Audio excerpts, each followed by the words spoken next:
Hi, welcome back guys. This is your friend, Parallel Deku, back with another fanfiction. This is the fourth part of What If Deku Was Part of Us experiment. Now before starting, please give this video a like, and subscribe to the channel if you want more videos like this. Now let's get into the fanfic.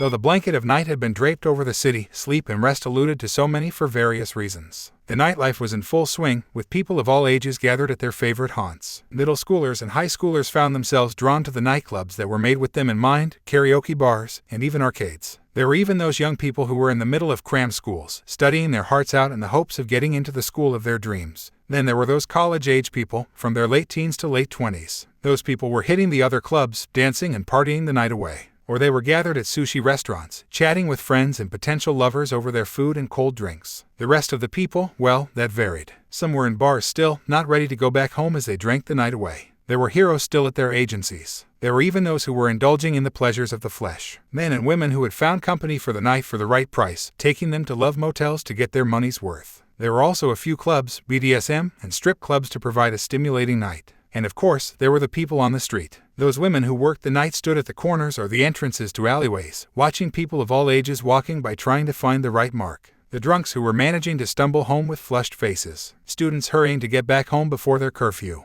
Normal people, muttering to themselves about what an ass their boss was for making them work late into the night to meet a deadline. So on and so on. Among this crowd were two UA students dressed in their finest as they walked hand in hand towards the train station. Izuku Midoriya had his head down, his mind buzzing at what he had been asked. For him to place within the sports festival, not just for the honor and the benefits that it would bring for a future hero student like himself, but also to make an announcement that might change the world as they knew it. There were so many reasons why he thought Blackhound was in the right, how this would make the world a better place. But, at the same time, fear gnawed at him the same way a dog did to a bone. It's a lot they're asking, said Pony suddenly. Izuku turned to look at his horned girlfriend. She was not looking at him, her head downcast while her normally bright eyes were half-lidded. It was clear that she, like him, was feeling the weight of what they had heard. So, do you think I should do it? Asked Izuku. I'm conflicted, replied Pony slowly, a deep sigh escaping her lips as she spoke. On one hand, I can see that Blackhound's heart is in the right place despite it mostly helping out the USA. Izuku, you know what the suicide rate for quirkless people are like in the States. They're freaking insane. What makes it all the worse is that most of them happen during middle and high school.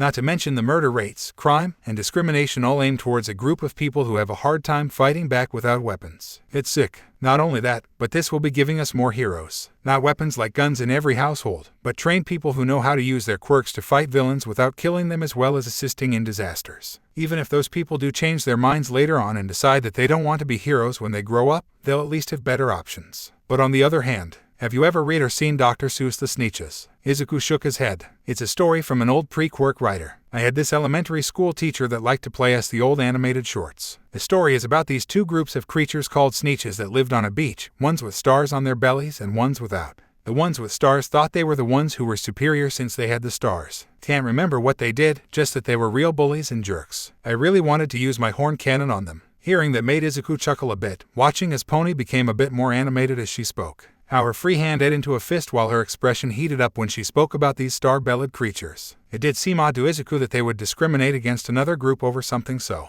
trivial. Did those stars on their bellies do anything like a quirk? Could they shine a light out of it? Create a floating, star-shaped disc that they could ride the waves over? Could they use those stars to punch holes into other realities? Then one day, a man came in this weird-looking vehicle, continued Pony. He stopped in front of the starless Sneetches claiming to have the answer to their problem. That he could give them stars on their bellies. So the starless Sneetches paid him and he did what they asked. He had them step into a machine that, when they came out, had the same green star. So I guess that was it, asked Izuku. I mean, now you couldn't tell who was born with a star on their belly from those that just got one. Meaning there's no reason to treat them differently. Pony, however, shook her head sending her blonde locks from side to side. No, the ones who had been born with stars became upset that they were special first and didn't want to lose that. But they realized the same thing you did. How could they tell each other apart? That's when that same man showed up, offering them the solution to their problem. They stepped into a different machine, this one removing the stars. Without them, they began to strut around claiming to be superior again. So, on it went. The ones with stars would have them removed and then the ones without would have them put on. Just kept on going until they ran out of money. Then the man left. It was only when none of them could even remember that they realized just how silly they had all been and agreed to share the beach they all lived on. Pony let out another sigh as she held up her free hand. Look, I'm not saying that Blackhound is like that man who profited over changing the Sneetches. What he's doing is more than a cosmetic change. It's just that the quirkless might end up trading one form of discrimination for another. That we'll have parents taking their kids to get a quirk so that they'll have a normal life, or someone like Carol who does it just so she can feel normal, only to have the world shunning them because their quirks aren't normal. Remember how quirks upturned society when they first showed up? What if something that bad happens? What if something like what the Sneetches happens to the world, where people are still trying to separate those who originally had quirks from people who didn't? That's possible, admitted Izuku, who nodded in understanding. Pony's concerns were valid. He could imagine how those people felt, finally getting that chance to be normal in hopes of escaping a nightmare they were born into. But what would they do if the nightmare didn't end? What if things continued to be bad just in a different way? And yet, I see what you're saying, but even if things don't get better right away, there's still a chance that people could learn, argued Izuku. I mean, in that story, the Sneetches eventually realized that they were no different. Maybe that's all we need to get the rolling for people to see that the quirkless are people as well. They were not so different. Pony gulped. And what if I said I was also worried about you? Izuku stopped so suddenly he nearly fell over. Quickly he spun around to look over at Pony, finding that she was now biting her lower lip while tears began forming in her eyes. Izuku, you need to understand that when you make that announcement, once you reveal to the world that you weren't born with your quirk, nothing will ever be the same again, she continued after taking a breath, one meant to steady her nerves. You will be putting a spotlight on yourself for the whole world to see. People are going to look at you in a new light. I'm just afraid that others might start discriminating against you. They might even do that stupid Lair revealed cliché to you, getting mad that you never told them something that wasn't any of their business or had a very good reason not to talk about it. Then, there are some people out there that might see you and Blackhound as threats. There's a good chance that you'll have a target on your back. Izuku gave a little nod before gesturing for them to continue. Yeah, it's one of the reasons why I told Blackhound I'd think about it, the green-haired teen admitted. I knew going into the hero business that I'd be making enemies out of the people I captured. Sure, it's rare for a villain getting out of jail to seek revenge on the person they know they can't beat, but it does happen. A few pro heroes actually do have nemesis like in the old comics. But if I do speak out, I won't know who's coming after me and how. It could be a deranged quirk purist or whatever they'll want to call themselves, rushing at me in the middle of the street with a homemade shrapnel bomb. It could be some reporter or even an entire news network running bad stories about me on a daily loop. They could even go after my parents. As they walked, the green-haired teen could now better make out the sounds of Pony's hooves on the pavement. Almost like the rest of the world had gone silent just for them, allowing them both to take in the gravity of what was to come. Then, as Izuku looked up at the night sky and spotted something. It was faint, the teen almost straining his eyes to make it out. There, way off into the dark distance, were clouds. They could have been just a few fluffy white clouds or storm clouds ready to unleash their fury upon them.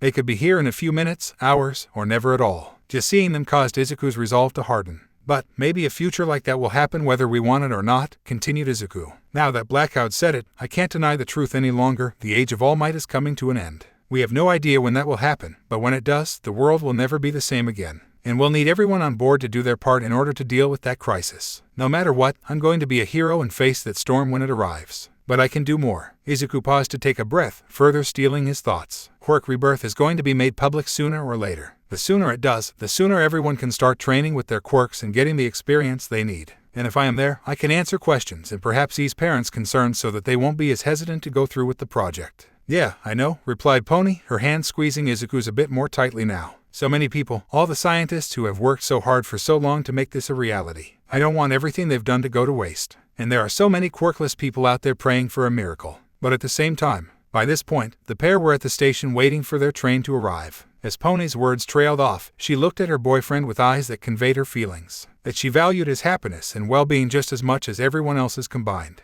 And that feeling was conflicting with her heroic desires so much it was beginning to tear her up inside. As Izuku looked into her eyes, he began to think about how he would feel if the situation were reversed. If it had been Pony to be the one to undergo the quirk rebirth process and was now being asked to expose herself like that. He thought about all the hate mail, vile threats, harassing phone calls that the more deranged out there might send. How some people at school might view her as less than a hero. He had more faith that their own class wouldn't do it, not after all they had been working on since they started training. He would have been more worried about how those jerks in one would react. Though, as much as he hated to admit it, there was the chance that people could surprise you in the worst of ways. After all, hadn't that been the case with him when he was little? While he couldn't remember their faces exactly, he knew he had friends that had turned on him the moment they found out he was quirkless. Then, Izuku's thoughts moved to the more violent routes things could take. The more Izuku thought about it, the more he began to share Pony's inner feelings. Despite all the good that might happen, despite all the hard work people had put into this for years, he wanted to put the person before him first. To make sure she was happy. But a hero had to put the needs of others before their own wants and desires. So did that make him a bad hero in training? Without saying a word, Izuku moved behind Pony. His hands moved, wrapping around the horned girl's waist as he held her close. He could feel her relaxing with him, content in this moment of embrace. Together they stood there, swaying slightly in silence, with Izuku occasionally kissing her neck as they waited for the train to arrive. When it finally did, neither seemed to mind the rush of wind that was kicked up as it came through nor the noise it made as it came to a stop. "I still have some time to make up my mind," whispered Izuku into Pony's ear as the doors to the train opened. Together they moved into the train that was, thankfully, mostly empty. Only a few people were there. Two of them looked like an older couple, their eyes closed as they swayed with the movement of the train. The third, and final, person on the train was a girl who looked around the same age as they, though her attire was far more exposing. The girl was wearing a matching two-piece outfit of something shiny black that Izuku had no idea what it could be. The neckline of her blouse had a V-shaped cut that exposed plenty of her side boobs, as well as showing that she wasn't wearing a bra. The top clung to her, almost like a second layer of skin, and stopped about half an inch below her breasts, allowing everyone to see her pierced belly button. Her skirt was also shiny black and cut so short that, if she bent over, her panties would be visible. If she was wearing any, that is. But it wasn't her appearance that caught Izuku's attention, rather that was something he noticed after her quirk drew his attention. The girl seemed to have the ability to change the color of both her hair and skin. When he had first looked at her, the girl's skin was almost pale, while with black hair almost looking like a doll or something. But, as she scrolled through her phone, her skin took on a color closer to bronze while her hair turned red. Both hero students moved to the opposite side of the train, sitting next to each other with their foreheads pressed gently together so that they were now only looking at the other. Like this, the rest of the world could better be ignored as their hands continued to be connected. "Izuku," whispered Pony as the doors closed, her lips so close to his own that he could still smell the steak sauce and sauteed onions on her breath. "Did I ever tell you why I want to be a hero?" "Just about the same amount of times that I've told you my reasons," replied Midoriya, a slight smile on his face when he saw Pony start to pout slightly. "But I love hearing it, so go ahead and tell me again." They got a blush from the American girl as she wiggled just a little bit closer to him while the train started to move. "It was mostly because of my mom. For as long as I can remember, she went out every morning and came home late at night looking worn. Then, when she put me to bed, she would tell me that the streets were still safe for me and my friends to play on. And that never changed, even as I got older. Well, she did change it up, telling me that the streets were safe for me and my friends to hang out on, but you get the idea. You remember the times when she would take us to her agency whenever you visited, and we would sit there, watching as she and her sidekicks trained. Until they looked like they were ready to pass out," whispered Izuku. "They put their all into their training. And, somehow, they just kept going." "Yeah, that stuck with me," continued Pony. "That, as well as all the times when my mom was rushed to the emergency room. It was always scary. The longer we couldn't see her, the more I began to panic. No matter how many times I was rushed there, that feeling never got any easier to bear. But, while we waited, one of the nurses would change the television to the news. Most of the time I would see the aftermath of the incident my mother had been in. See the people she saved, how happy they were, and listening to them praying for my mom to recover quickly. Dad would often laugh, saying out loud that Mom was too stubborn to die until the job was done. I never knew if he was talking to the people on the TV, me, or just reminding himself. But he was right. Mom always pulled through, and as soon as she got the green light, she was back there on the streets working hard to make sure we were all safe. Then, one day, it just hit me. My mom and all the other heroes out there, they have all worked so hard to make sure that we're safe. So that we can have days where we can go to the playground to play, walk down the street to the mall without worrying about a villain attack, and just going home at the end of the day safely." Pony paused for a moment, her grip on Izuku tightening slightly. "The last thing I want is for all that hard work, all the blood that was shed for us to be safe, to go to waste," she continued. "No, all the hard work that every hero who has ever come before us shouldn't go to waste. Crime, hatred, villainy, it's never going to go away. That's why we need to work as hard as we can, give it our all, so that people like my mom can know that everything they have done in their lives wasn't for nothing." Pony then cupped Izuku's cheek with a gentle caress before pulling him in for a kiss. One that was gentle and light. A kiss that Izuku let out a moan of longing when Pony pulled away, her blue orbs staring into his green ones. "Izuku, I want you to know that no matter what road you choose, I will stand by you. If you feel that you can do more good by telling the world how you got your quirk, I'll support you. If you can't let all the hard work that so many people put into this go to waste, then I'll support you. If you feel like you'll be throwing away all the hard work that you put into training both your body and your quirk by doing this, I'll support that as well. Just as I know that you will support me if I ever need it." To that, Izuku nodded before they went back in for another kiss. A longer one this time, filled to the brim with passion that both worked hard to contain. If they didn't, both knew that Pony would have straddled Izuku's lap by now. "Aw man, I thought they'd never let us go," exclaimed Setsuna. Ochako turned her head to look at the green-haired girl walking next to her, both dressed in their school uniforms, as they made their way down the courtyard of UA, towards the exit. As the sharp-toothed girl spoke, her arms were raised high above her head toward the twinkling stars above to stretch her limbs. An act that caused the 1B girl's breasts to become more pronounced, making Ochako blush heavily before turning her head to look away when she noticed this. "Why yeah," the gravity-removing girl managed to say. It's, pretty late. Ochako winced as she said this, for more reasons other than the fact that it was obvious. Yeah, it was late. No doubt all the half-priced bento boxes at her local grocery store had been sold out by now, along with a dozen or so other half-priced options. Now she had to figure out what she was going to do about dinner. Well, maybe she could check her apartment to see if she had any instant ramen she could cook up. All she needed to do was spend some money on some cheap bottled water and she could cook it up. The problem was that those were her emergency food rations and she would prefer not to use them so soon into the school year. Plus, they didn't really fill her up all that much. As Ochako began to contemplate the pros and cons of eating her dehydrated noodles with powdered flavoring, her eyes caught the sight of the rest of the training group as they made their way out of the courtyard.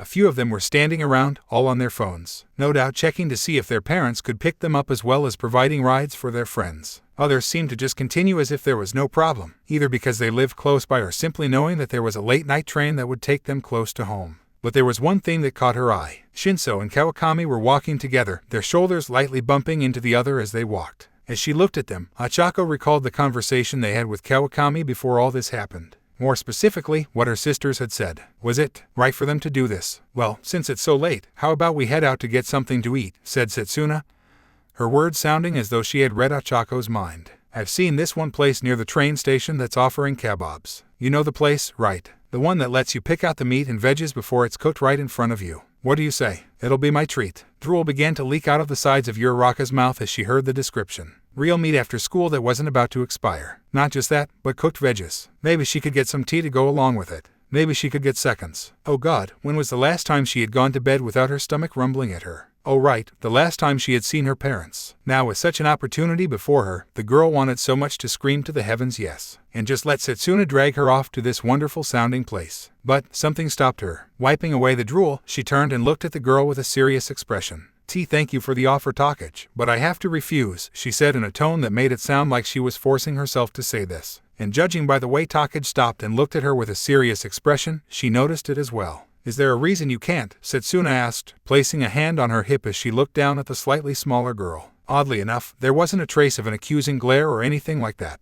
But maybe, concerned. I mean, it's cool if you have plans or something, but... Achacho shook her head. No, it's not like that. It's... As her voice trailed off, she wondered how she should put this. Mentally, she began kicking herself for already saying that she didn't have any plans. If she had, then this conversation would have been over with one or two little lies. Still, lying wasn't off the table. She could just say that she was tired. It had been a long day and she could use that while telling Setsuna that she just wanted to go home, do her homework, and get some sleep. But, as she looked back into Setsuna's eyes, she felt that idea wilt. Even if her quirk changed on the spot, allowing her to go back in time to change her answer, she couldn't do that. She needed to make her stance clear. Takage, I'm flattered that you are interested in me, but I can't go out with you, said Ochako in a firm tone. What? Was all Setsuna could say, her head tilting to the side. Please, don't take it the wrong way, continued Uraraka. It's not that I don't think that you're not attractive or that you're unpleasant to be around. The exact opposite really. But, Mr. Aizawa has made it clear how he feels about students having romantic relationships. I've worked really hard to get into this school, into the hero program, just to throw it away. But even if he didn't have that rule in place, I still won't because I don't want to become a distraction from us becoming heroes. So the girl was then interrupted as Setsuna made a soft chopping motion to the girl's head, all while holding a deadpan expression. The anti-gravity girl winced despite the lack of intense pain that would have been there had her friend used more power. I'm going to stop you right there, said Takage, jamming a finger into Uraraka's chest right above one of her breasts. Because that has to be the dumbest thing I have ever heard. What? Asked a shocked Ochako. First of all, I never said it was a date, she started with fire in her eyes. I just wanted to hang out with you. Maybe get to know what else is under that cute exterior of ours outside of class, but that's it. That and I didn't want to eat dinner alone. There was a pause before the flames in her eyes seemed to soften a bit while a hand went up to her chin. Though I guess I could see why you would think that was a date. I mean, I did ask you out in front of everyone. Plus, anyone who thought that they were going to be spending time alone with all this sassiness would be doing everything in their power to convince themselves it was a date. At that, Ochako found a part of herself agreeing with that statement which made her blush. Then Setsuna's expression became more firm as she regarded the other girl. But, while I can understand that part, it's the idea that I don't take my own studies seriously that pisses me off. Honestly, it's a bit disrespectful to both of us to assume that you would ever be a distraction to me. The green-haired girl then placed a hand on Uraraka's shoulder before leaning down a bit so they were looking each other in the eyes. And before you say anything, I want to ask you something. Given how hard you worked to get in here and wanting to be the best so much that you would ask another class for help, would you allow yourself to be distracted by me? The brown-haired girl opened her mouth to say something but no sounds came out, her words caught in her throat. She stood there for a moment, thinking about what the other girl had said. Truth be told, when Aizawa had told them that if he caught any of them dating he would immediately kick them out of the hero course, she had secretly agreed with him. It had been a fear of hers that she, the weakest student in the class, would just be a distraction to her potential lover's hero career, or any other career they were pursuing here at UA. The last thing she wanted was to drag someone else down with her. But she had never considered the reverse. Would she allow the fact that she was dating someone to distract her from her goals? From trying to get enough money to help out her parents and give them a better life? From trying to become an amazing rescue hero like 13? The more the girl thought about this, the more she realized that Setsuna had a point. She wouldn't let herself get so distracted by dating that it would come back to bite her. Still, there were some worries. "I'd try not to let it," Ochako said finally, earning a grin for the green-haired girl. "But, stuff can happen. What if whoever I'm dating wants to spend time with me but I have to keep turning them down because I need to train my quirk? Or I need to study up on hostage rescue using my skills? And not to mention all the internships we'll be doing. What if they get mad that I chose a different person to work under or we're too far away?" Takage let out a sigh, her hand putting a bit more pressure on Uraraka's back to signal that they should start moving again. "Then that's when you dump their ass," replied Setsuna as they began moving towards the gate. "Look, I'm not going to say there won't be conflicts of interest or things that will strain a relationship. Shit like that happens even in the best relationships. But I think that if you are dating someone else who is working their asses off to become a hero, then they should know hero studies come first. And if they want to whine about not interning at the same agency, then they are just being childish." As they walked, Takage's head detached from her body where it then floated right onto Uraraka's shoulder. The head then began to rub its cheek against the brown-haired girl's with its eyes closed. "Sure, I can be a goof at times, but I get it. You gotta do what's best for you. Same for me." Ochako couldn't help but giggle at the comment as well as the touch, her cheeks warming up. A warmth that she instantly missed the moment the pair were on the street, Takage's head returning to its rightful spot to avoid getting into trouble. "You have a point," conceded Uraraka, Setsuna grinning as she took her hand off of Uraraka's back so that both hands could rest behind the green-haired girl's head. "So, have you ever been on a date?" asked Setsuna. The question caused Uraraka's shoulders to slump. "No," she said. "Everyone back home knows me as the poor girl who might cause you to float into the upper atmosphere. Plus I was always working hard, studying to make sure that if I didn't get into UA, I could make it into another good school as a backup plan. Though it's not like I ever disliked the idea of someone asking me. Just thought it would happen later when everyone was less busy, like after we graduated." Takage gave that a good-natured laugh. "Yeah, and like the real world is going to be less busy," she stated with a snort. "After we graduate from here, nearly all of us are going on to be someone's sidekick doing the grunt work and being called in at all hours until we get some seniority. Then once that happens, we'll be too busy trying to make a name for ourselves. Going solo, that's going to be a nightmare and a half trying to get the endorsements to create your own agency. Not to mention that every step of the way the media will be watching you. Honestly, people like Midoriya and Tsunotori have the right idea. Date now while the worst that can happen is a slight drop in your grades. At least in your class," grumbled Uraraka. "With me, the worst that can happen is getting kicked out of the hero program." "Oh right," grumbled Setsuna while rolling her eyes. "I forgot you have a complete hypocrite as a teacher." Uraraka blinked at the statement before quickly turning to look at her friend.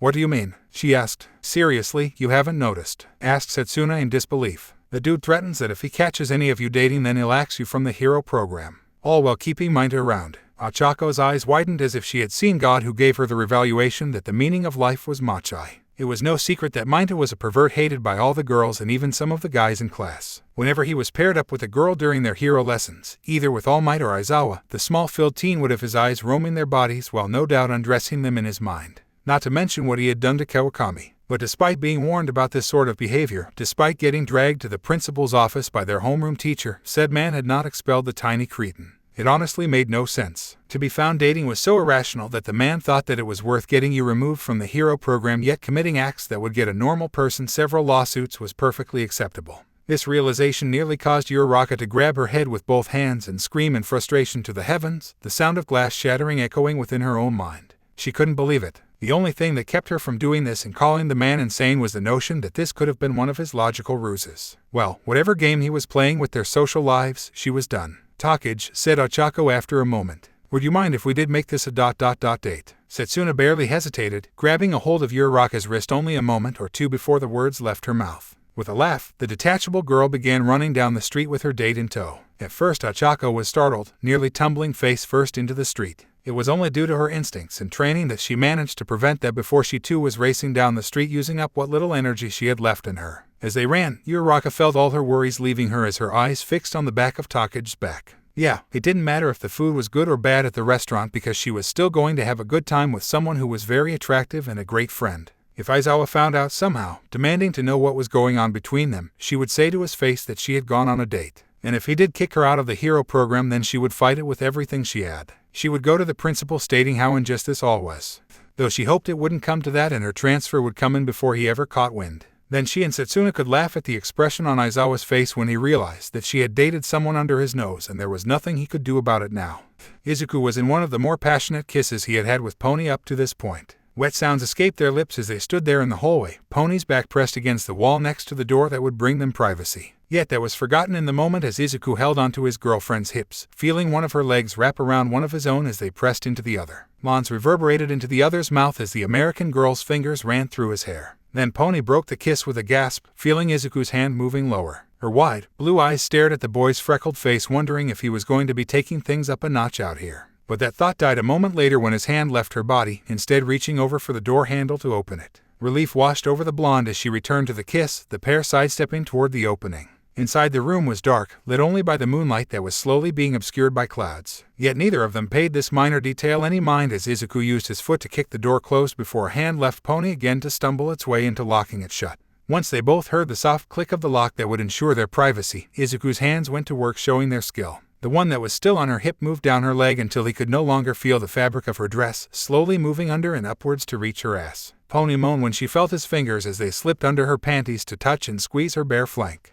At the same time, his other hand had moved to her breast. There he cupped and lightly squeezed her milky mound with tender affection, all while pressing against her so that she could feel his erection pressing against her through his pants. A feeling that caused her to become moist. The American girl closed her eyes, groaning as her boyfriend continued to pleasure her. The attention she was getting from her breasts was sending tingles of pleasure coursing through her, while the warmth she was feeling from her ass was seeping into her bones. But she knew he could make her feel so much better once there were no barriers between them. The horns on Pony's head lifted off, doing her best not to have them launch at their normal speed and go crashing through the ceiling. A difficult task to be sure, as her mind was awash in pleasure and longing, but she managed it as a new pair of horns instantly grew. Twin horns shakily lowered themselves, trembling in the air whenever Pony's breath hitched or a moan escaped her lips, something that was becoming more frequent as Izuku's lips had made their way to his neck where they nipped and sucked. "Oh God, Izuku. Oh God," she moaned. Breathing harder, she managed to look away from her lover towards her horns that were now resting close to her shoulders. Slowly the horns moved, pressing against her skin and under the dress in a manner that would help remove it from her body. It was slow going, to the point where a part of her mind screamed at her to just cut the damn things to ribbons. Thankfully the girl had enough sense not to listen to that part of her, not wanting to explain to her parents why one of her best dresses had been destroyed. Soon enough, the dress was falling downward before being caught in the space between them as it pooled around their waists. Though that was easily remedied as Pony took a step back to allow enough space between them for the orange creamsicle dress to pool around her hooves. Now she stood before him, dressed only in lacy panties whose color matched her eyes. Her heart almost skipped a beat when she saw the hungry look in Izuku's eyes, the green-haired boy licking his lips. Izuku moved forward to close the distance once more, his lips making contact with her skin right above her breasts. Soft lips made contact with even softer flesh, causing newer, more primal moans to come from Pony as her hands found a perch on top of Izuku's head. Her breathing trembled as she felt his mouth open, a tongue darting out to taste her slightly salted flesh. Pony's hips began to grind against the other teen's crotch while a dark spot began to grow on her panties. All the while, Izuku's hands went behind her back. As his mouth lowered to move closer to the valley of her cleavage, his hands teased her ever so slightly into thinking that he would be removing her top garment. They started at the clasp before the tips of his fingers glided downward along her spine until they came into contact with the base of her blonde tail. From there they slid over to her panties, thumbs hooking around the top of the fabric ready to yank them down. But he didn't. Instead his hands moved back upwards, palms taking in the feel of her side until they changed course for her breasts. Though it was slightly awkward, Izuku squeezed while pressing up on the underbelly of her breasts, causing his face to be slightly burier in them. "Please, don't tease me like this," begged Pony, her lips moving close to her lover's ear. After speaking in such a husky whisper, her tongue slid out of her mouth to trace his earlobe. The green-haired teen shuddered at this, only to then nearly lose it when she took part of his ear into her mouth. Deciding to comply, Izuku's hands went back to her back to remove her bra. Again, the garment was caught between them for a short while as their bodies remained too close together. But when they did part, Izuku could see the girl he loved clearly even in the dim light, clad only in her panties. How her breasts heaved slightly as she took deep breaths, her cheeks red and so hard that they begged to be sucked. Licking his lips, Izuku moved to do just that. As he lowered his head, mouth wrapping around the nub, Pony began to return the favor. As her hands worked to undo the golden buttons on his green vest, the horned girl let out a guttural moan as he sucked on her tit with just the right amount of force she liked. Her legs shook, hands trembling so much that she nearly popped a button, as the bone user's tongue then began to circle its target. Somehow she managed to remove the vest, allowing it to fall to the floor as she no longer trusted herself to use her horns. His shirt came next as she felt his fingers sliding under her panties again, moving to rub against her slit. Pony had no idea if he knew that he was brushing against her clit, his touch against that bundle of nerves urging her to quicken her pace. Soon his shirt found its new home on the floor as it was all but ripped off the teen. Izuku then stopped in his ministrations, the love of his life still panting as he wrapped his arms around her so that their chests pressed against each other. A gesture that she returned as they locked lips once more. Slightly they swayed while the kiss deepened, the only sounds in the room being the soft clacking of tongues against each other as well as the shuffling of feet moving backwards. When the kiss ended, Izuku smiled at Pony before pushing her back. While surprised, there was no fear in her as she knew in her heart that Izuku would never do anything to intentionally hurt her. She only laughed as her body made contact with the bed, bouncing for a few moments as Izuku kicked off his shoes before pulling down both his pants and boxers. In what felt like the blink of an eye, Izuku Midoriya stood before his bed looking down at Pony with a hungry expression.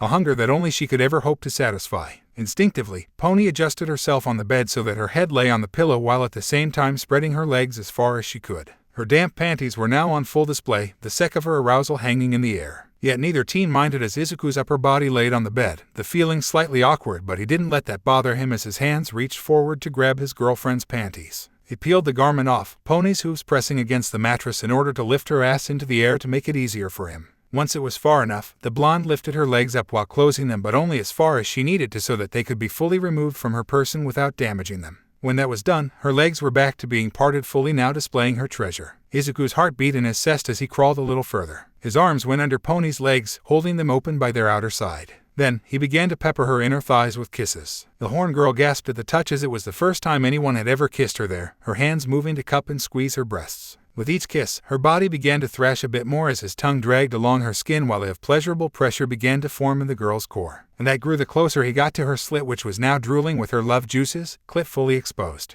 When Izuku finally made his way to her honey pot, the hero in training paused for a moment to take in the smell. As he did, his breath blew upon her perfect folds, making them twitch while the girl before him shuddered with delight. To him, the scent of her sack had a slightly richer scent, and he marveled at it while watching her fluids move down her slit, trickling down to her ass and onto the sheets of his bed. Finally, a touch of nervousness was felt, the realization of this moment finally sinking in. They were moving forward from getting the other off to oral sec, to taste the other right at the source. For a moment, he worried he might fail to pleasure her or might do something to make it weird. Yet, he pushed such ideas to the side. They both knew that this was both of their first times doing something like this and that they would let the other know if they messed up. It just needed to take his time. So Izuku pushed forward a little more. He did not move to insert anything into her waiting slit, rather he started with a tender kiss along her lower lips. Hearing Pony gasp loudly informed him that he was on the right path as he continued to kiss all around those outer parts of her folds, taking in the taste of her juices. Her fluids had a slight tangy flavor to them with the strong presence of apple to it. Whether this was due to her love of the fruit or some weird part of her quirk, he didn't know or care. He just continued to pleasure the love of his life with everything he had. Pony's hips were shaking, hooves sliding across the bed as he learned his way around her sack. She cried out between pants, her elbows pressing against the mattress at times before her upper body began to flail.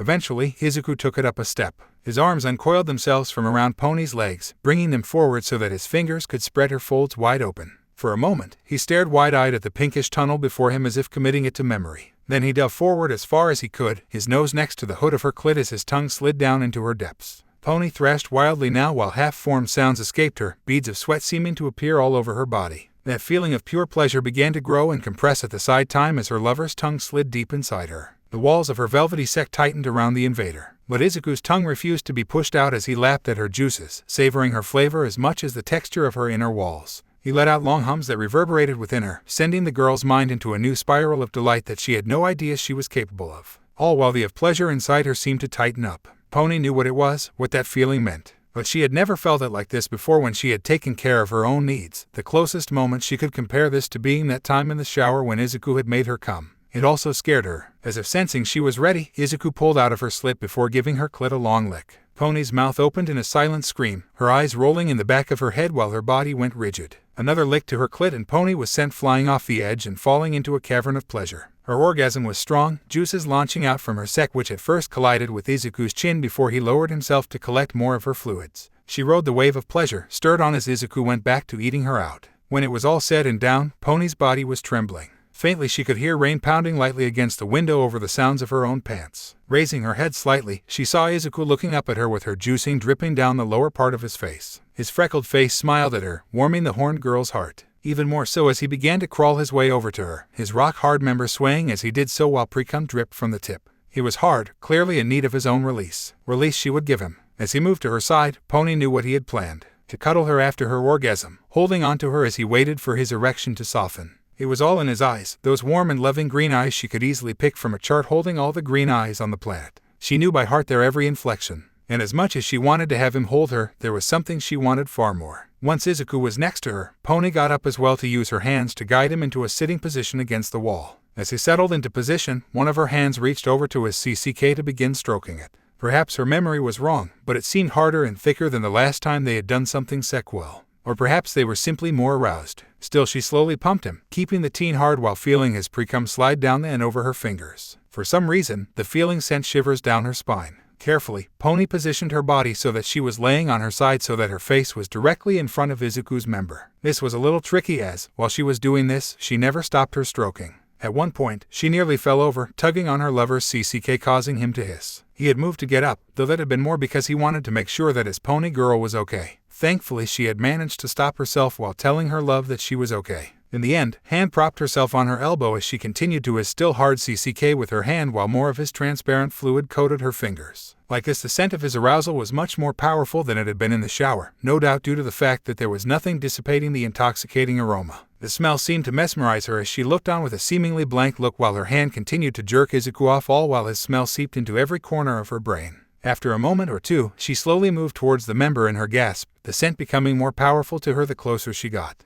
As she did, her mind went back to when she had just started puberty and learned what sex was. When she was within range, her tongue darted out to tentatively lick the head. The moment contact was made, Pony's eyes widened as if she were experiencing a sensory overload while the wetness between her legs returned with a vengeance. She had read a few times online the different views on the taste of a man's sperm. Some loved it, gushing over the taste and texture. Then there were those who detested it, with many not even willing to put up with it for the sake of their partner. And, of course, there were those who had no strong feelings on it one way or another. Well, Pony now knew which camp she belonged to, as the taste was now a close favorite of hers. It was strong, salty, and somehow utterly addicting. It was like she was back in that moment where you try a meal for the first time, that first bite cementing into your mind that you needed this food to give life meaning. In a somewhat delirious state, Pony continued to lap up as much of the precum as possible. Her tongue swirled around the head several times, feeling a sense of joy when she noticed her boyfriend's eyes close while also feeling him shudder. The girl then lowered herself, lapping along his length with wild abandon as her head bobbed up and down. Then once, her upper lip and cheek would get smacked by the organ which accidentally coated parts of her face with her saliva mixed in with precum. Just feeling that on her face gave her such a thrill of delight. Eventually, Pony could not hold herself back any longer as she wanted to get a direct line to his fluids. Raising her head up, she kissed the tip of his CCK once more before taking it into her mouth. Just the head, sucking on it lightly with her tongue circling the outer edges while her hand continued to jerk him off. The horned girl also tried adding a little suction, hollowing her cheeks as she urged the fluids from his S upwards like the CCK was a straw pulling up milk. Over and over again she moans, the vibrations causing her love to shudder even more in delight. As for Izuku, he was panting while doing his best not to come too soon. But that was proving to be hard, not just because of what Pony was doing but also the sassy image before him. He could see everything, the swaying of her breasts as she moved her head and arm, as well as how specks of his fluids were landing on those lovely mounds. The way her slightly matted tail swayed slightly. But what was most intoxicating was when she looked up at him, their eyes meeting. There was just something so sassy at seeing her looking at him with clear and passion in her eyes, her mouth wrapped around his member. His orgasm hit him suddenly, cum shooting out of her CCK before he could warn Pony. He could see her eyes widen in shock as he felt the first rope of cum fire, the hot liquid hitting the back of her throat. As another rope was fired, the American girl began to drink it greedily while her eyes softened. More and more cum was fired into her mouth, aided in part by her hand which continued to pump him. Those lips of hers seemed to tighten, almost like they were creating a vacuum seal to keep his seed inside. It was only when it was over did she release him, making a pop sound as she did. The two of them were now panting, sweat glistening over their bodies as they took in the scent of the room. But neither of them cared as Izuku took his love by the shoulders, leading her up close to him. Several kisses were placed on her, the nape of the neck, the side of her jaw, and even her breast. At the same time a hand caressed her outer thigh longingly as rain pelted on the windows. As they gazed into the other's expression, they both knew they could keep going. That they both wanted to keep going only to stop before full-on sex began. But they both knew that they couldn't. It was late enough as it was and they both had school in the morning. So, instead, they just continued to kiss the other's body until their eyelids grew heavy. The last thing either of them remembered was the feeling of one of them pulling up the covers over their forms before sleep claimed them.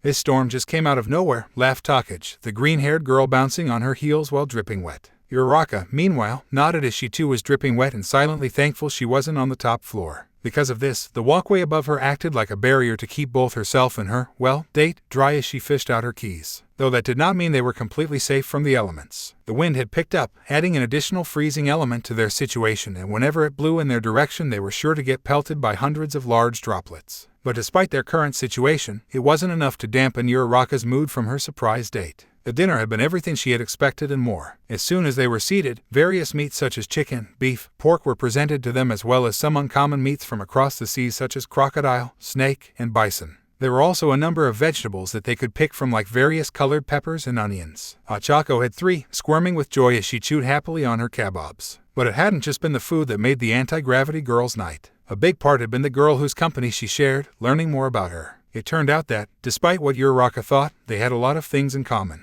Like how they were both big 13 fans and that they both wanted to prioritize in the rescue aspect of heroics. Heck, it was because of her skills in rescue that had gotten Takagi her recommendation letter. The splitting girl had told her the story that went back about 1.5 years ago when a child had gone missing. The heroes asking locals to help with the search as none of them had quirks that could help in quickly searching such a large area. They had even authorized those who had volunteered to use their quirks. The pros had been amazed when Takagi's head had split into 3 parts, one part containing one of her eyes moving in one direction while the other went in the opposite. All while her mouth stayed with her body, relaying to the hero what she found. And it was thanks to this that they had been able to save the kid, who had just gotten lost and was chased around by some wild dogs. The pros had been so impressed that they had written up her letter of recommendation that very night. As for Achako, she told Setsuna her own stories, like how much tension was around her house due to the failing family business. But then she saw her first hero fight when she was younger. Only, it wasn't the fight that captivated her. Rather, it was the happy expressions on everyone's faces. Ones that, before the fight, had been scared or miserable. She wanted to do that, to bring back people's smiles. And if she could make money off of it, well, then everyone won.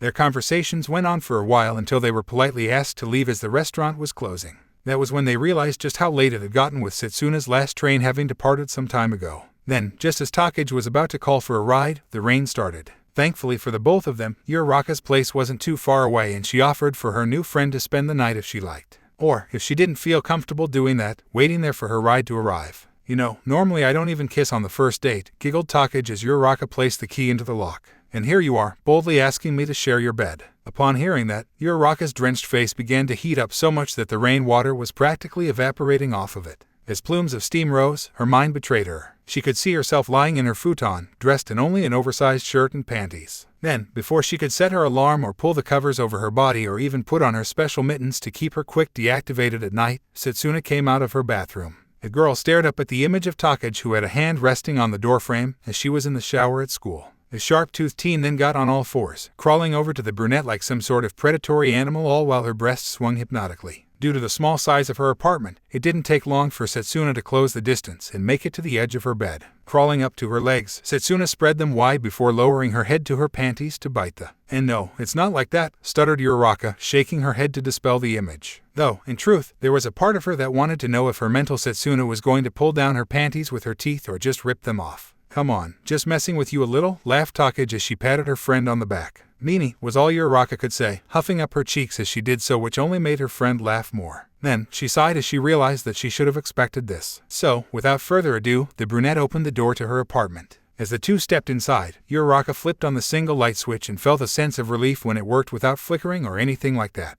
Now, her small one-room apartment was fully lit, showing the mix of kitchen, living space, and bedroom all in one. Near the door was the old oven that had a 50-50 chance of working on a good day with the microwave that parents had given her sitting on the counter next to it. There was also a mini fridge which, while not holding much, was the second newest item in the room. Her futon was folded next to the sliding window with a few of her other outfits lay neatly folded on the other side of the room along with a couple of boxes. Hanging above them were her 2 spare uniforms, as well as an extra hanger for the one she was wearing. The only other door in the room led to the toilet and sink. Okay, let's get you out of those wet clothes, said Uraraka as she took off her shoes before making her way to the boxes. I think I have a few towels in her as well as a bathrobe you can use for the night. As she opened the first box, she began to wonder if she should say something like you can change in the bathroom if you want. You know, for privacy. But then again, hadn't they all taken a shower together earlier? Plus it was really cramped in there. Then again, that was before she had gone on a date with her, so maybe that would make it more awkward. Only knowing Takage, it might only be awkward for the anti-gravity girl. Hey, Uraraka, said Takage, her voice stopping another fantasy that the brunette was about to have of her friend slowly undressing before her. Quickly, Uraraka turned her head to see that Setsuna was by the sink and, judging by the way the handle was turned, she had the water turned on. Sadly, no water was coming out while the mossy green-haired girl frowned at the sight. How much are you paying for rent?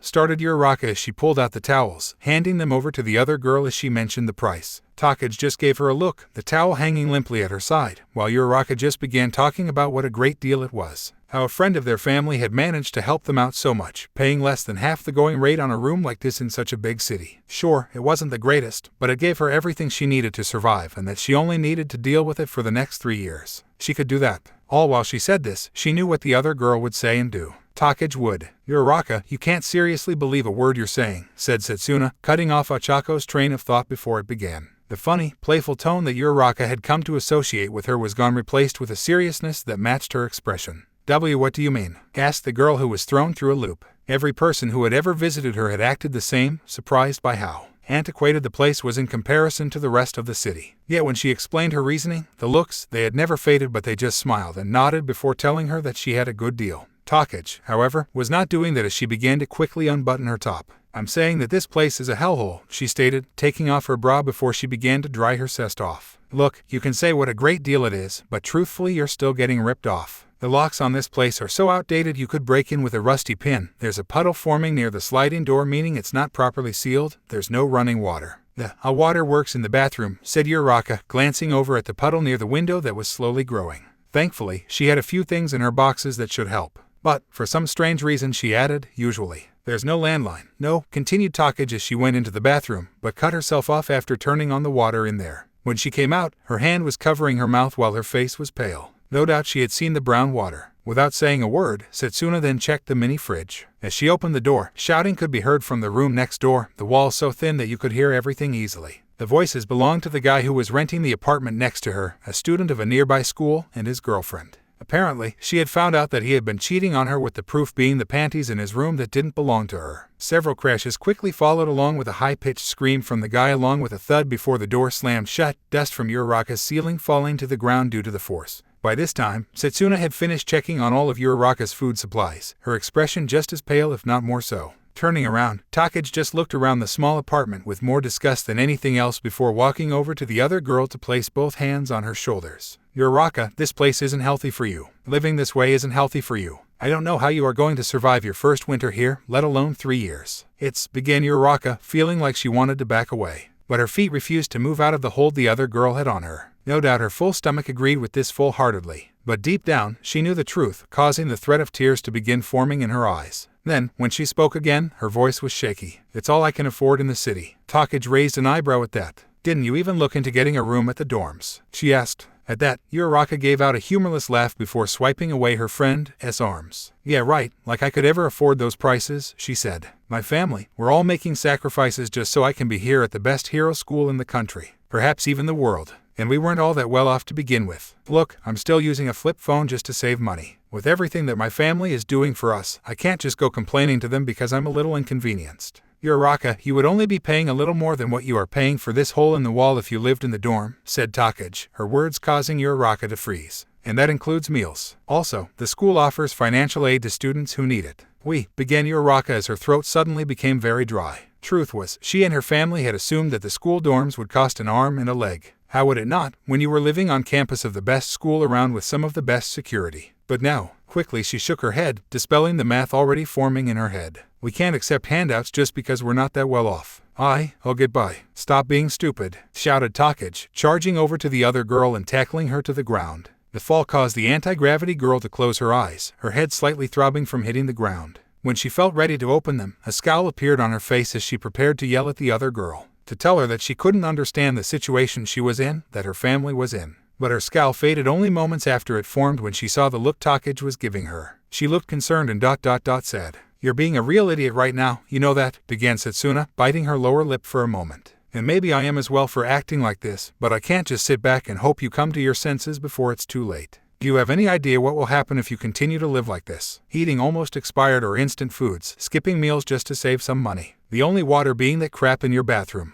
Living in these conditions. Even if you get a meal at school, you still won't be able to perform at your best. Your health, your well-being is just going to deteriorate. It's probably what's been affecting your performance since the first day of class. What are you going to do in the winter when this place becomes an icebox? I doubt this place even has a heater. What happens when you get sick? So much so that you don't have the strength to get to your phone. Is your damned pride worth that? Making the parents you love so much worry that their last call from you might be your last. Not from a villain attack or an accident, but because you're making yourself sick for their sake. How do you think they'll take that? Tears began to flow from Uraraka's eyes as she bit back a sob. Take's words were hitting her in all the right places. She knew she was having trouble just putting food on the table, so if Take was right and this place froze in the winter, then she was F-ed. She couldn't afford thicker pajamas, thicker sheets, or even a used space heater without breaking her tiny bank. Of course, those prices would seem like drops in a bucket compared to what she would have to pay if she got sick. Recovery Girl was a great nurse, but there had to be limits to what she could do. If she got really ill, she would have to be sent to a hospital. Then what? How could she pay for something like that?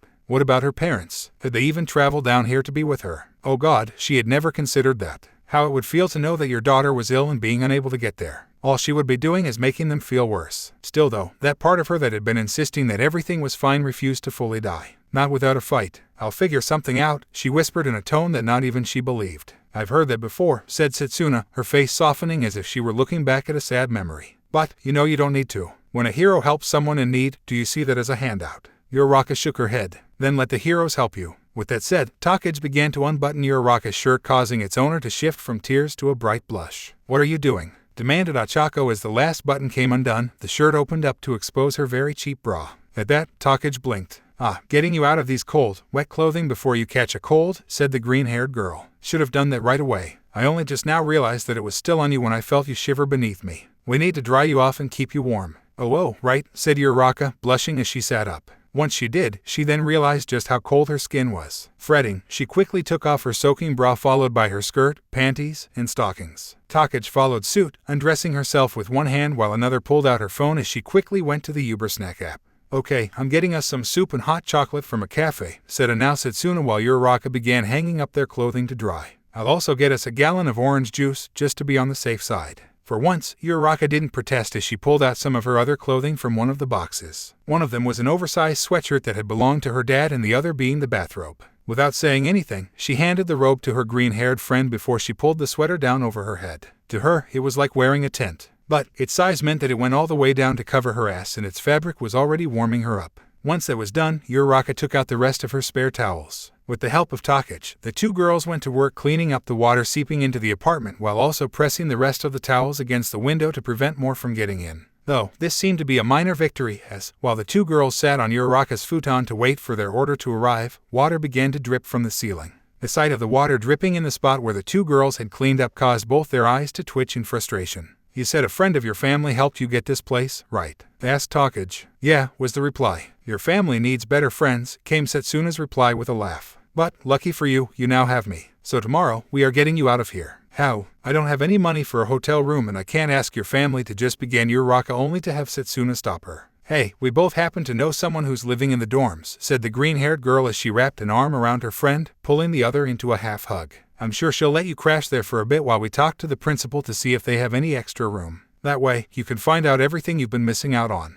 At the same time, in an old rundown factory, a boy lay on the ground struggling within his bonds. His arms had been cuffed behind his back while chains wrapped around his body from just under his shoulders to his legs. Tears streamed down the boy's face as he tried screaming for help only to be muffled by the gag in his mouth. No doubt he had tried to use his quirk a number of times to escape, but the drug he had been given prevented this and would continue to do so for the next several hours. All while his capturer sat on a crate, feet dangling over the edge as she kept her eyes on the shipping exit door that was open, allowing her to watch the rain pour. Masquerade, she sang to herself. Paper faces on parade. Masquerade, hide your face so the world will never find you. As she sang, her body changed. Her red hair turned black as the abyss while her tan skin turned deathly pale, almost like it had no life at all. As the girl sang, she noticed that her target had been watching her change while comprehension appeared in his eyes. No doubt he was putting the pieces together. Honestly, he should have done so sooner. It hadn't taken her long to discover based on his social media posts what sort of girl appealed to him. How all his favorite teachers and female heroes had red hair, the brighter the better. How he had commented that women with a slightly more tanned look to them were sassy. Never once did he question the fact that a girl, one that just so happened to be his ideal fantasy, happened to strike up a conversation with him outside his heroic prep school.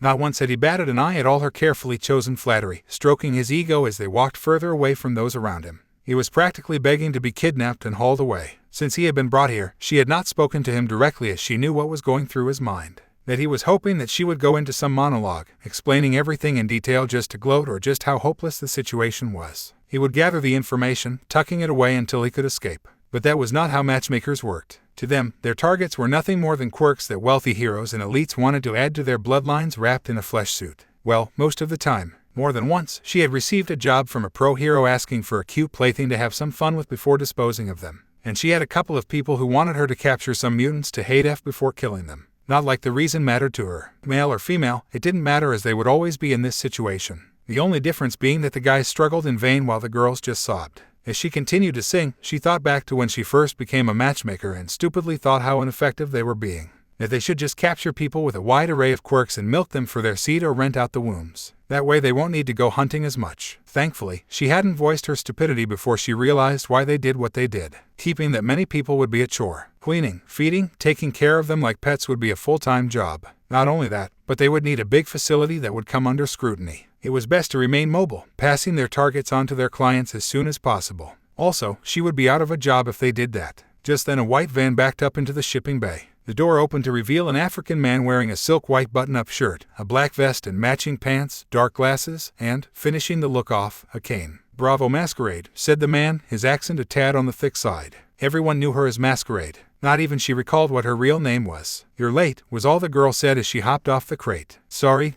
For your troubles," he said, pulling out a large folder full of cash out of nowhere. The man's quirk was called pocket space. Basically, he had a tiny pocket dimension that only he had access to. And by tiny, she meant 21 by 20 by 29. It was why he was called Mr. Pockets and why he was in charge of exchanging the money. Was he the man in charge? Masquerade couldn't say as no one seemed to know who was in charge. Nor did she care. Quickly she opened the folder to see that all her money was there. "Okay then, I'll be off," she said. "A moment of your time," said Mr. Pockets, moving his cane in front of her right as she was about to pass him by. She glanced at him, but the African man just kept his gaze on their prize. "We are going to want you to stay in town for the next couple of weeks. There is a chance we might be making some money on the sports festival. Specifically, the first years." "If that's a joke, it's not funny," said Masquerade dryly. "The kids of a top hero school like UA were high profile, especially after the sports festival when they would be the most recognizable. And they rarely took on high-profile targets." "Oh no, not a joke in the slightest, I'm afraid," replied Mr. Pockets. "Some of our more hesitant acquaintances have expressed interest in the class that survived that little villain attack at the USJ. They're waiting to see their quirks in action to find out just how powerful they are and if they would be a good fit for them. Well, all but one. A certain overseas client who has done business with us before is interested in a specific girl. One he has had his eyes on for the last couple of years. If she vanishes, the heroes will be wasting time searching for those League of Villains fools." "And you're saying all this in front of a target because?" asked Masquerade, though she had an idea why. She just wanted confirmation. "Oh, that's simple," replied Mr. Pockets with a grin. "It was purchased by the Shy Hasekai. They're purchasing a wide range of quirks for experimental purposes."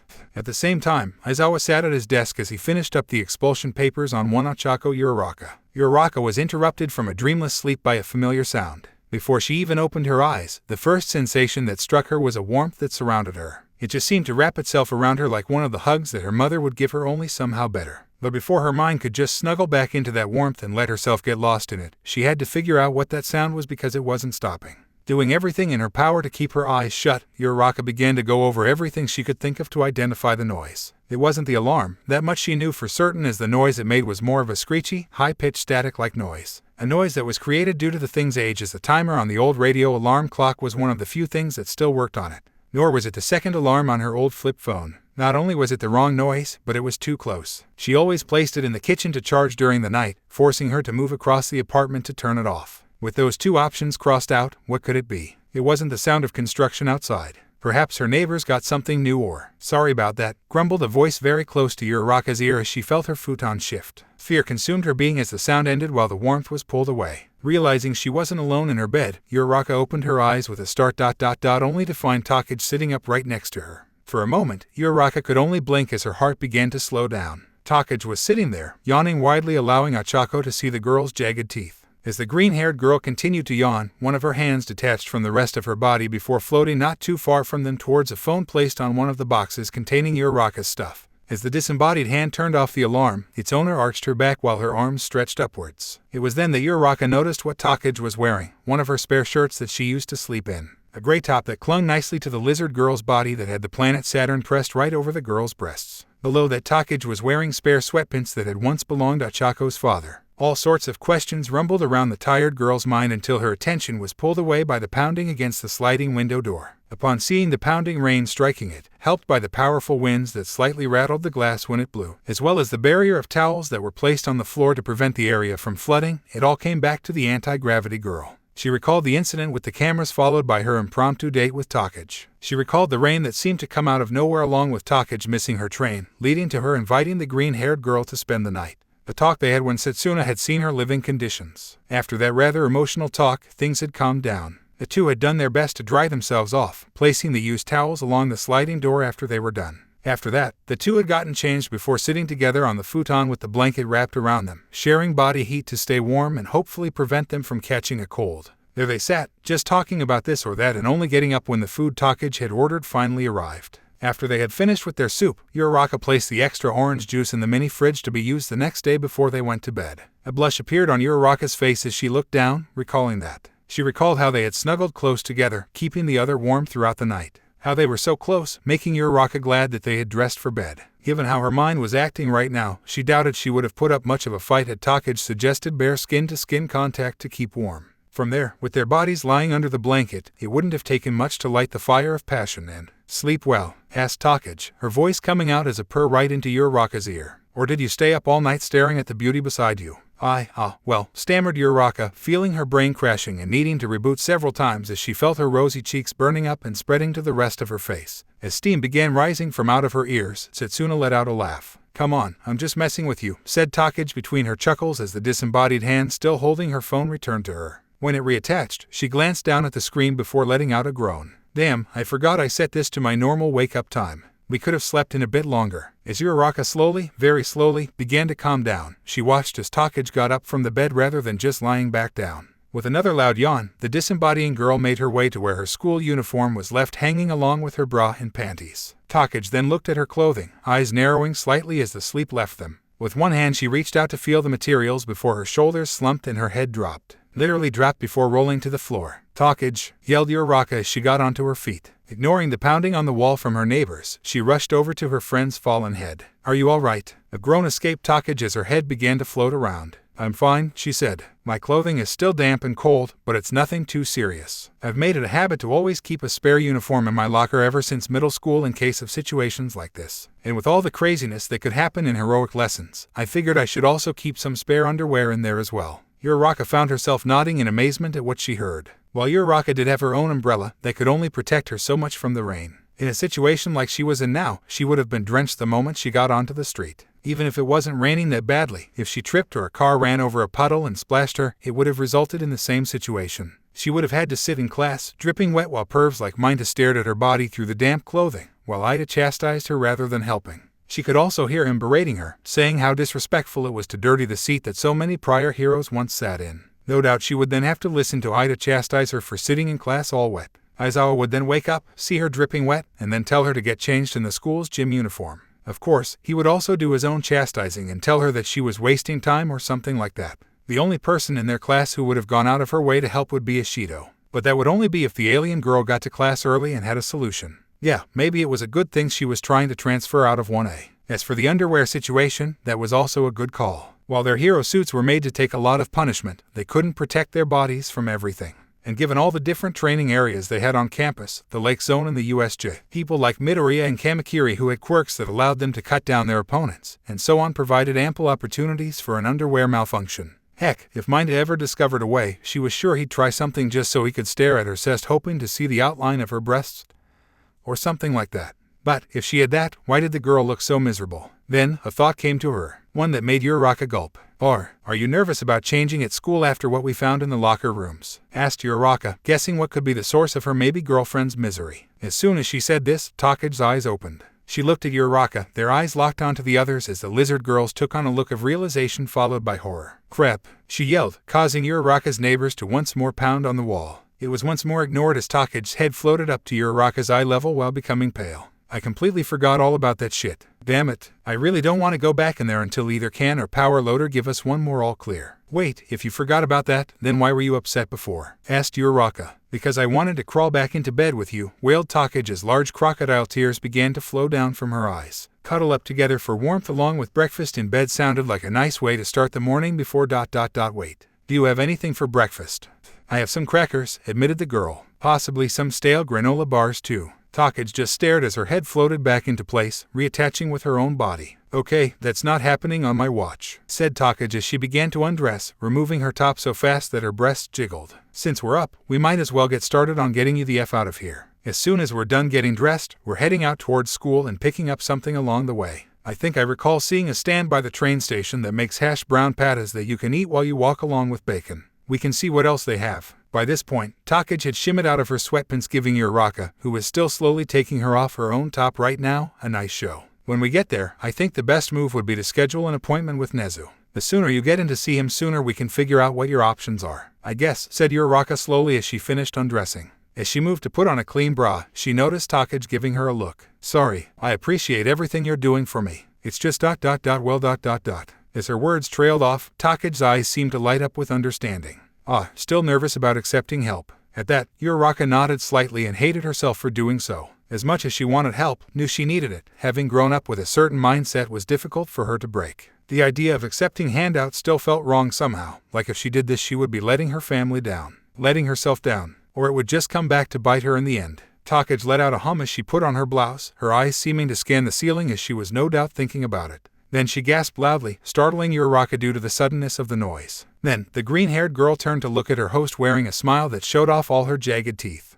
Nezu let out a long, deep sigh as he looked out the window of his office. Beyond that barrier of glass, rain continued to fall down to the world below. From where he stood, she could see heavy streams of water rushing down the streets towards sewer grates which, thankfully, had yet to overflow. Cars drove down the streets even at this early hour, sometimes drenching those who walked on the streets. Already the unknown mammal could see a few humans who had already suffered this fate. A businesswoman raising her arms as she screamed many possible obscenities at the one who doused her while a nearby student of his looked ready to turn around to head home. There were others on the street, of course, most of them students who, for one reason or another, had decided to get here extra early. After taking in another deep breath, Nezu shot a glare up at the clouds above. He hated days like this, hated the rain. Why? Because, when it rained like this, it washed away the sense of the world save only the more powerful ones. That along with the pounding the rain all around him, made it all the harder to find his prey as well as watch out for predators. Thinking about this brought a small smile onto the unidentifiable mammal's face, if only for a moment. There were those out there who would think he would be above such primal instincts and fears. That with his quirk, he was closer to something more akin to a god. That with his hyperintelligence, he knew everything. That nothing surprised him, for he could foresee millions upon millions of possibilities and know the most likely outcome of any situation all within the span of time it took to take a sip of tea. Honestly, he was utter rubbish. He was a mere mortal creature, just like the humans he walked beside on this planet. Just like them, no matter how logical the mind was, there would always be those primal feelings encoded into their need to survive. Furthermore, it was laughable to believe that anyone knew everything. He could make his plans based on the information he had as well as come to the most likely conclusion. But that was just it, he could only use the information he had. After all, if he was all-knowing, then it was possible they could have prevented the USJ incident. Then there was their most current security issue. Remembering that darkened Nezu's mood, the fur on his back rising slightly only hidden due to the suit he was wearing. With one last sigh, he turned around in his seat, his eyes doing their best to avoid a certain piece of paper that, if he looked at it once more, would have further soured his mood. Instead, he focused on those gathered in his office. As Nezu brought his paws together, his beady eyes scanned over all the teachers in the room. Normally, when a meeting was called involving important matters at the school, it would have been held within the conference room. Or, as some of the more overly dramatic humans would refer to it, the UA.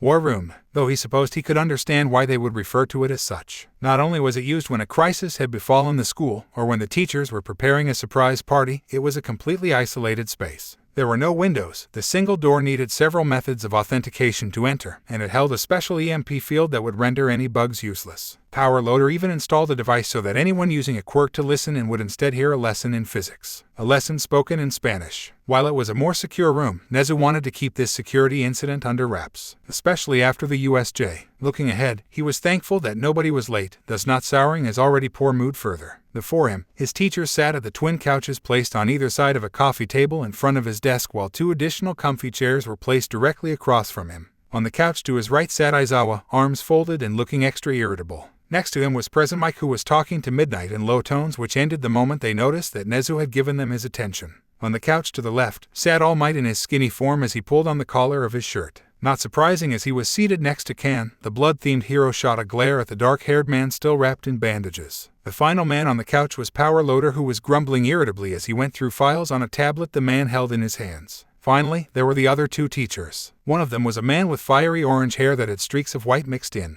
His skin was tanned to the point where it took on a bronze tint. This made his hero costume stick out all the more, a skin-tight white sleeveless shirt, matching skin-tight armbands that went from his wrist all the way to just below the shoulder, slightly baggy with pants that had quivers attached to them, and black boots. Inside the quivers were his tools, metal rods that ranged from half an inch to a solid inch thick in diameter. This might seem odd to some, but the man's quick metal shift allowed him to do amazing things with them. When he was a student here, all he could do was make pipes harder to smash things with. But now, the man could do a number of things. He could still make the metal harder, but also lighter, as long as he was touching it, as well as reshaping it to whatever weapon he wanted. Need a sword, an arrow, a drill arrow. He could do all that as long as he did surpass a certain amount of mass. Now he, the pro hero Slip Steel, was one of the heroic teachers here at UA. That, as well as being a homeroom teacher for one of the third-year business course classes. Sitting next to him was the youngest person in the room, having become a teacher here at the age of 22. She was a woman with long, choppy purple hair and golden eyes. She wore a black, skin-tight top that also left her arms bare while doing nothing to hide her rather small breasts. The woman was also wearing heavy-duty overalls that had a number of pockets that carried various chains, power supplies, and other items that were nearly pouring out. What was most unique was the purple mass running from her shoulder blades all the way down to her fingertips. This was her quirk, assembly line. On command, this substance would reach out like tentacles towards the nearest machines, where they would then begin cannibalizing them for parts. Then, when the tendril brought back the pieces, they would then begin assembling whatever weapon or tool on her arms she desired.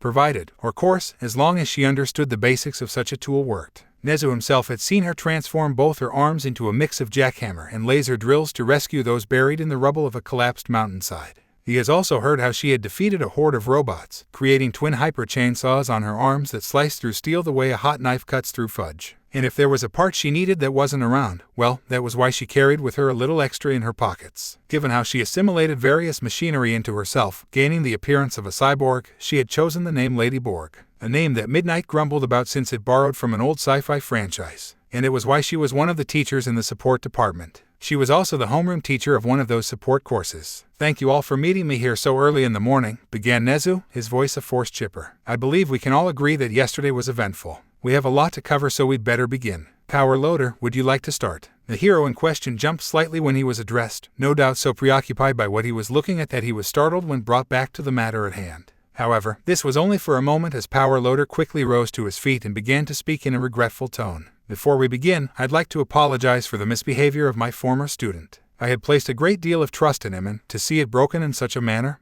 it's hard to place my emotions into words." "Don't go so hard on yourself," said Lady Borg, waving off Power Loader's apology while leaning back in her seat. "I was the one who recommended the little shit. We gave him our trust and he just wiped his ass with it before tossing it to the side." "She's right," added All Might. "It's never wrong to place your faith in another," says the man who was late to the USJ because he didn't believe in the skills of the local heroes, grumbled Aizawa. This caused All Might's gaunt cheeks to flush while blood could be seen running down his cheeks. The skinny man then raised a bony finger, ready to continue, but an unusual ally came to his aid. "Drop it, Aizawa," growled Kan, more like a dog than a man. The sound even made Nezu slightly timid at that moment, yet he kept his composure. "You know, the situations are as different as night and day. But, if you need it spelled out to you, I'd be more than happy to educate you." Yes, All Might should have trusted more in his fellow heroes. There is no excuse for that. But, I will say this, he did not know them. At least, as far as I know, not personally. There are extremely few people out there that can name off the quirks and effectiveness of every hero in the country. Not even one of my best students can do that.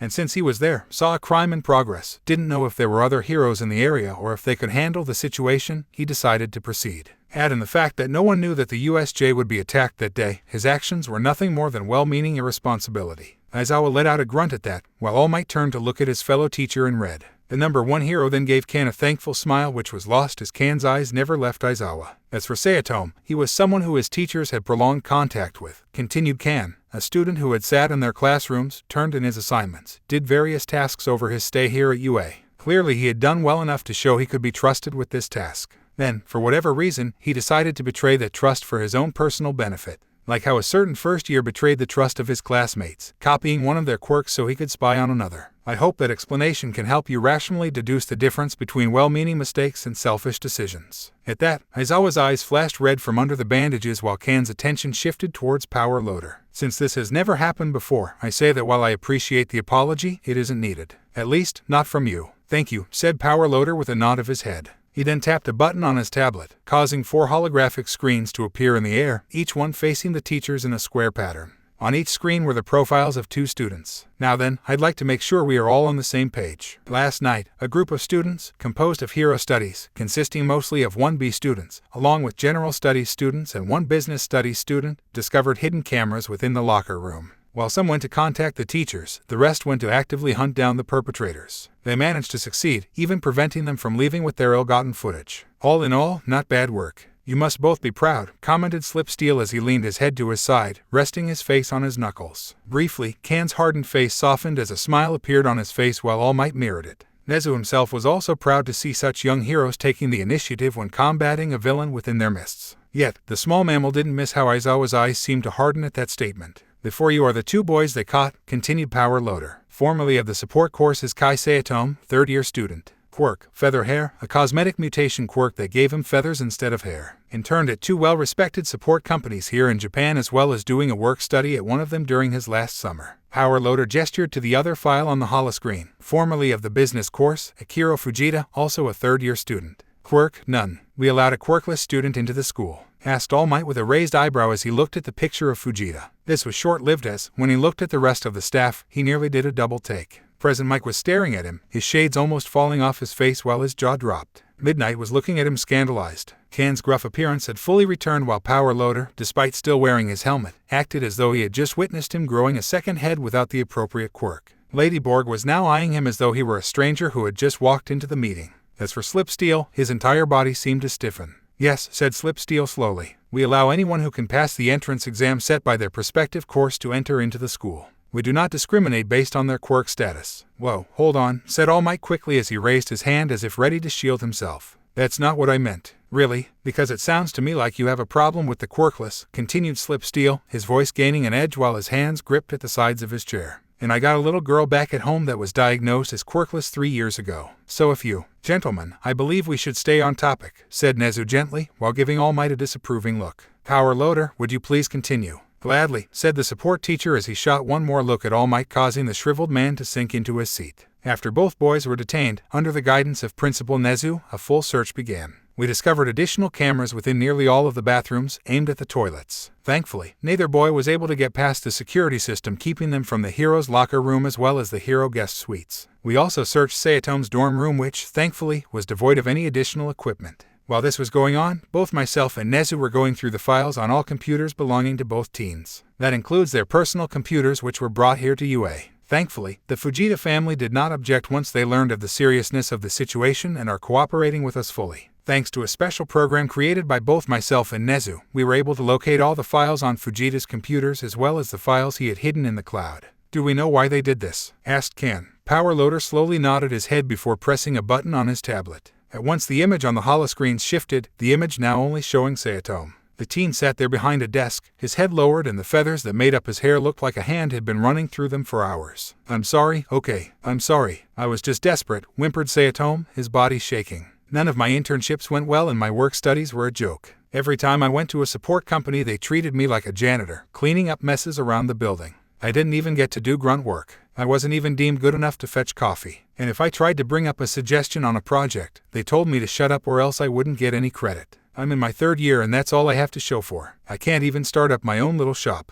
There's no money. I'm here on financial aid. As the young man began to sob, Lady Borg let out a snort. Dumb kid, she growled. Did it ever cross his mind to just report those places? Nezu found himself nodding. It was true that UA, gave an amazing amount of freedom to those offering to intern their students. Some heroes, for example, would simply do the basics of showing their interns how to handle themselves on patrol, paperwork, and so forth. Others would train their students, showing how to use their quirks in various situations if they could. And while there were those who would use their interns in commercials or modeling and the like, there was still something for the students to learn about hero culture. As for business and support students, it was very rare for a student to be in the process. Those who thought they would be working on the latest gear or helping with important paperwork were in for a wake-up call. However, there were certain lines that, if crossed, would bring the school's wrath upon any entity that abused the trust they placed in them, such as using their students as a free workforce in an unrelated field or sequel pleasure. However, they could do nothing if the students don't come forth. Sighing to himself, the principal picked up his tea as he began mentally planning his next moves. First, he would need to confirm what Sayatomo had said by talking to the other students who had interned at these companies. Based on what he heard would direct his course of action, leading to the school blacklisting these companies from future internships or, well, something far worse. True, it wouldn't help Sayatomo's case in the slightest, but it would at least protect future students from being in that same position.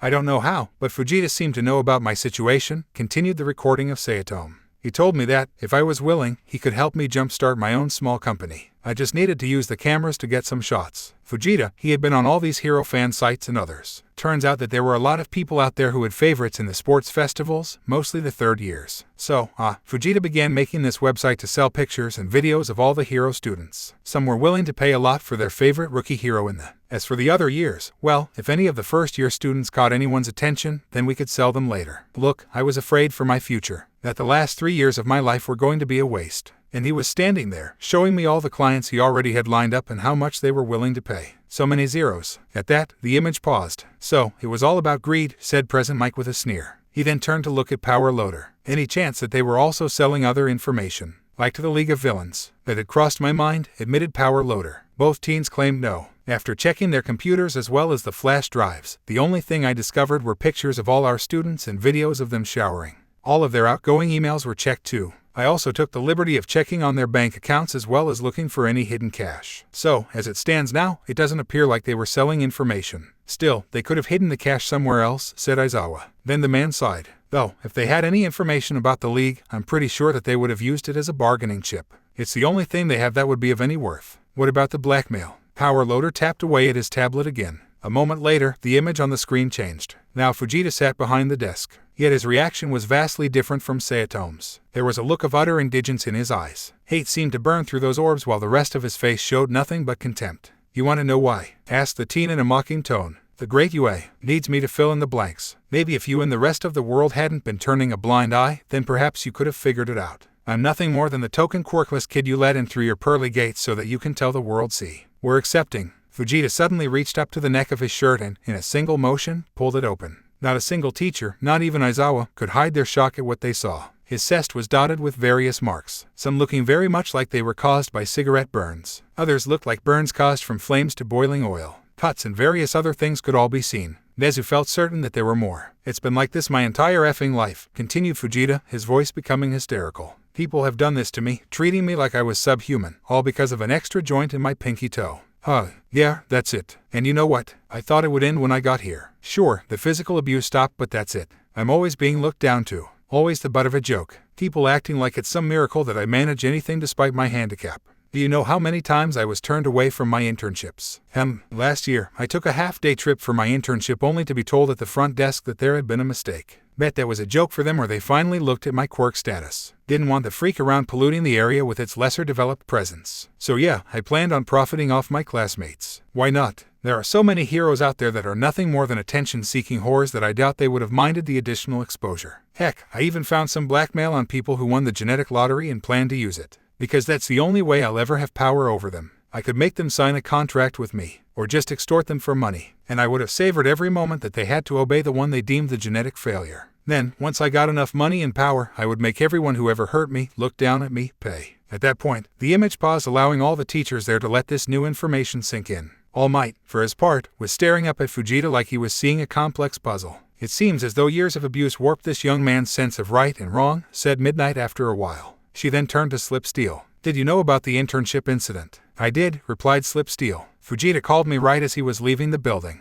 I told him to wait a moment, that I was going to call them to see what was going on. According to the company's HR department, they had accidentally accepted too many internships. They did promise to make it up with him, saying he would be guaranteed a spot next year to make up for wasting all that time traveling. Since I didn't have any proof that it wasn't a mistake, all I could do was tell them that I would hold them to that promise. Naturally, I told Fujita about this, but he was rather dismissive. Figured he was still angry and needed some time to cool his head. But after seeing all this, it would make sense that he won't believe me. Doubt he trusts anyone with a quirk. Regardless of his past, that does not excuse the fact that he committed a serious crime, said Aizawa. The man then turned to look at Power Loader. I am aware that my student damaged the drive containing the blackmail material. Were you able to recover anything? Some, said Power Loader as he went back to his tablet. Most of the drives Fujita was using were cheap. When the blackmail drive broke, most of the data was either corrupted or lost. I did manage to piece together some of the data. Once again, the image on the screens changed. Now the statusy footage showed Tagata within a toilet stall, sitting there with his pants around his legs. Both of the teen's hands were pressed against the side walls of his enclosure, face red with sweat running down his brow. The teachers could hear him grunting and groaning as the sound of something was continuously hitting the water. It didn't take a genius to figure out what was going on. Then, it happened. Tagata suddenly phased through the toilet, sinking halfway through it before realizing what he had done and deactivating his quirk. This resulted in a hugely embarrassing image of his flying upwards, covered in his own shit, as he continued to relieve himself. Oh my, said a blushing Midnight while present Mike laughed loudly, slapping his knee as he did. They were not the only ones amused by what they saw, despite the circumstances that allowed them to see it. Several of the pro-heroes chuckled softly into closed fists. Even Nezu found it hard to hold back a smile. The only one who seemed unfazed was Aizawa. The next scene they watched caused the room to become more sober. Nejire was in the shower, back pressed against the wall as she squatted down in a manner that kept her legs spread. One hand was groping her breast, fingers teasing while her other hand was vigorously fingering her sack. She was moaning something as her hips bucked, obviously close to her release. This was all I was able to get, said Power Load, the holoscreens vanishing as he spoke. Though I might be able to retrieve more missing data if I had more time. You should make it a priority, said Aizawa. We need to know everyone who was caught so we can expel them. Everyone groaned at the man's go-to response, not like he seemed to care. If they were reckless enough to do anything in a public area that could be used against them, there is no way they'll ever make it as pros. It shows they are not aware enough and are prone to poor decision-making. I'm afraid I must disagree with you on that, said Nezu before picking up his teacup and taking a sip. As he drank, he could feel the eyes of the erasing hero falling upon him. Not like he cared, nor was he surprised by the man's decision. The principal had seen it coming ever since he had seen the blackmail drive, and the papers he submitted earlier only further cemented the man's course. The only way that we were made aware of their actions were due to illegally obtained footage using our property. I feel it would be best to simply let the matter drop. Unless, of course, you can rationalize how you obtained video footage of our students in the locker rooms and bathrooms without it being a breach of their privacy. Aizawa's eyes narrowed at Nezu, no doubt thinking on the matter as he did so. As Nezu continued to sip from his drink, he could see it in the man's eyes. There was no way he could confront any of the students with any of their actions without having some form of proof. Even if he said you allowed another student here to obtain blackmail material on you, so I believe you should be expelled, would be challenged. From there, it would only be a matter of time before the videos came out in the discovery process. Wishing an end to Aizawa's glare, Nezu then added, furthermore, as you so often love to remind everyone, it is up to the homeroom teacher to decide the punishment of their students. That seemed to do the trick as Aizawa followed his arms over his chest. So, how are we going to proceed? Asked Slipsteel. First off, the entire support course will be updating all of its security and should be finished after the sports festival, said Power Loader. For example, I will be placing a number of sensors into all of the storage compartments in every support studio so that, if an item has been missing past school hours, a message will be sent directly to my phone. We will also be updating the checkout system so that any device leaving the studios will set off an alarm if they are not properly checked out. I can just tell that Hatsum is going to be setting those alarms off several times an hour, laughed Lady Borg. Groaning loudly at the future headaches to come, Power Loader continued. Finally, I will be making random checks on everything we have in storage. Hopefully, these measures will help prevent something like this from happening again. Your best is all we can ask for, said Nezu gratefully. Now, as for the two young men, I thought it best to offer both young men a deal as I wish to prevent the press from finding out about this mess so soon after the USJ and so close to the sports festival. In exchange for pledging guilty on all charges, as well as having both themselves and both their families signing non-disclosure agreements, they shall be spending the next 2 years in a minimum security prison. Furthermore, after they have served their sentence, neither shall not seek out employment that is directly related to hero work. Should they break any of these terms, well, it shall not end well for them. Hopefully Fujita will get the help he needs, said Slipsteel. I shall see to it that he also receives the best counseling possible, said Nezu as he recalled what he had heard and seen. even if I have to pay for it out of my own pocket. Well then, if we are done here, began Aizawa as he stood up, I need to meet up with one of my students before she gets to class. As the man walked around the couch to grab his sleeping bag, no doubt planning on napping by the entrance of the school as he waited, Nezu's eyes shot towards the papers on his desk with a sadistic glee. He had planned on denying the man later, but this opening was just too good to pass up on. I take it, you are referring to young Uraraka, asked Nezu as he turned his attention to the erasing hero. Said man was lazily looking back at him, a sleeping bag folded over one of his bandaged arms. Am I to assume that you are bringing her to my office for her expulsion before class begins? Nezu kept back a laughing fit, though his teacup did begin trembling in his grasp, as he observed the reactions of the various teachers in the room. Present Mike's shades had fallen off his face, lips turned into a frown. Midnight had a hand to her head as though a sudden headache had descended upon her. Both Slipsteel and Lady Borg appeared utterly confused. All Might stood up so fast that he began coughing out large amounts of blood yet kept his sunken gaze on the bandaged man. Kan's body was trembling as he sat there as if fighting the urge not to leap across the room to begin pummeling Aizawa with all his might. Power loader, well, his shoulders just sagged as he fell onto the couch. Excuse me, said Slipsteel, but perhaps I misheard that, but... You didn't, interrupted Aizawa, not even bothering to look at the man. Instead, he kept his gaze on Nezu as if studying the small mammal. I am having Uraraka expelled. Not transferred to general studies, but removed from this school entirely. Furthermore, I fully intend on having her blacklisted from all hero schools. I would have done so last night for her actions, but we were all busy dealing with 2 other wayward students. You can't just expel her for no reason, yelled All Might. I do have a reason, stated Aizawa as he briefly glanced over at All Might. Perhaps if you spent less time acting irrationally and doing interviews, you would be aware that UA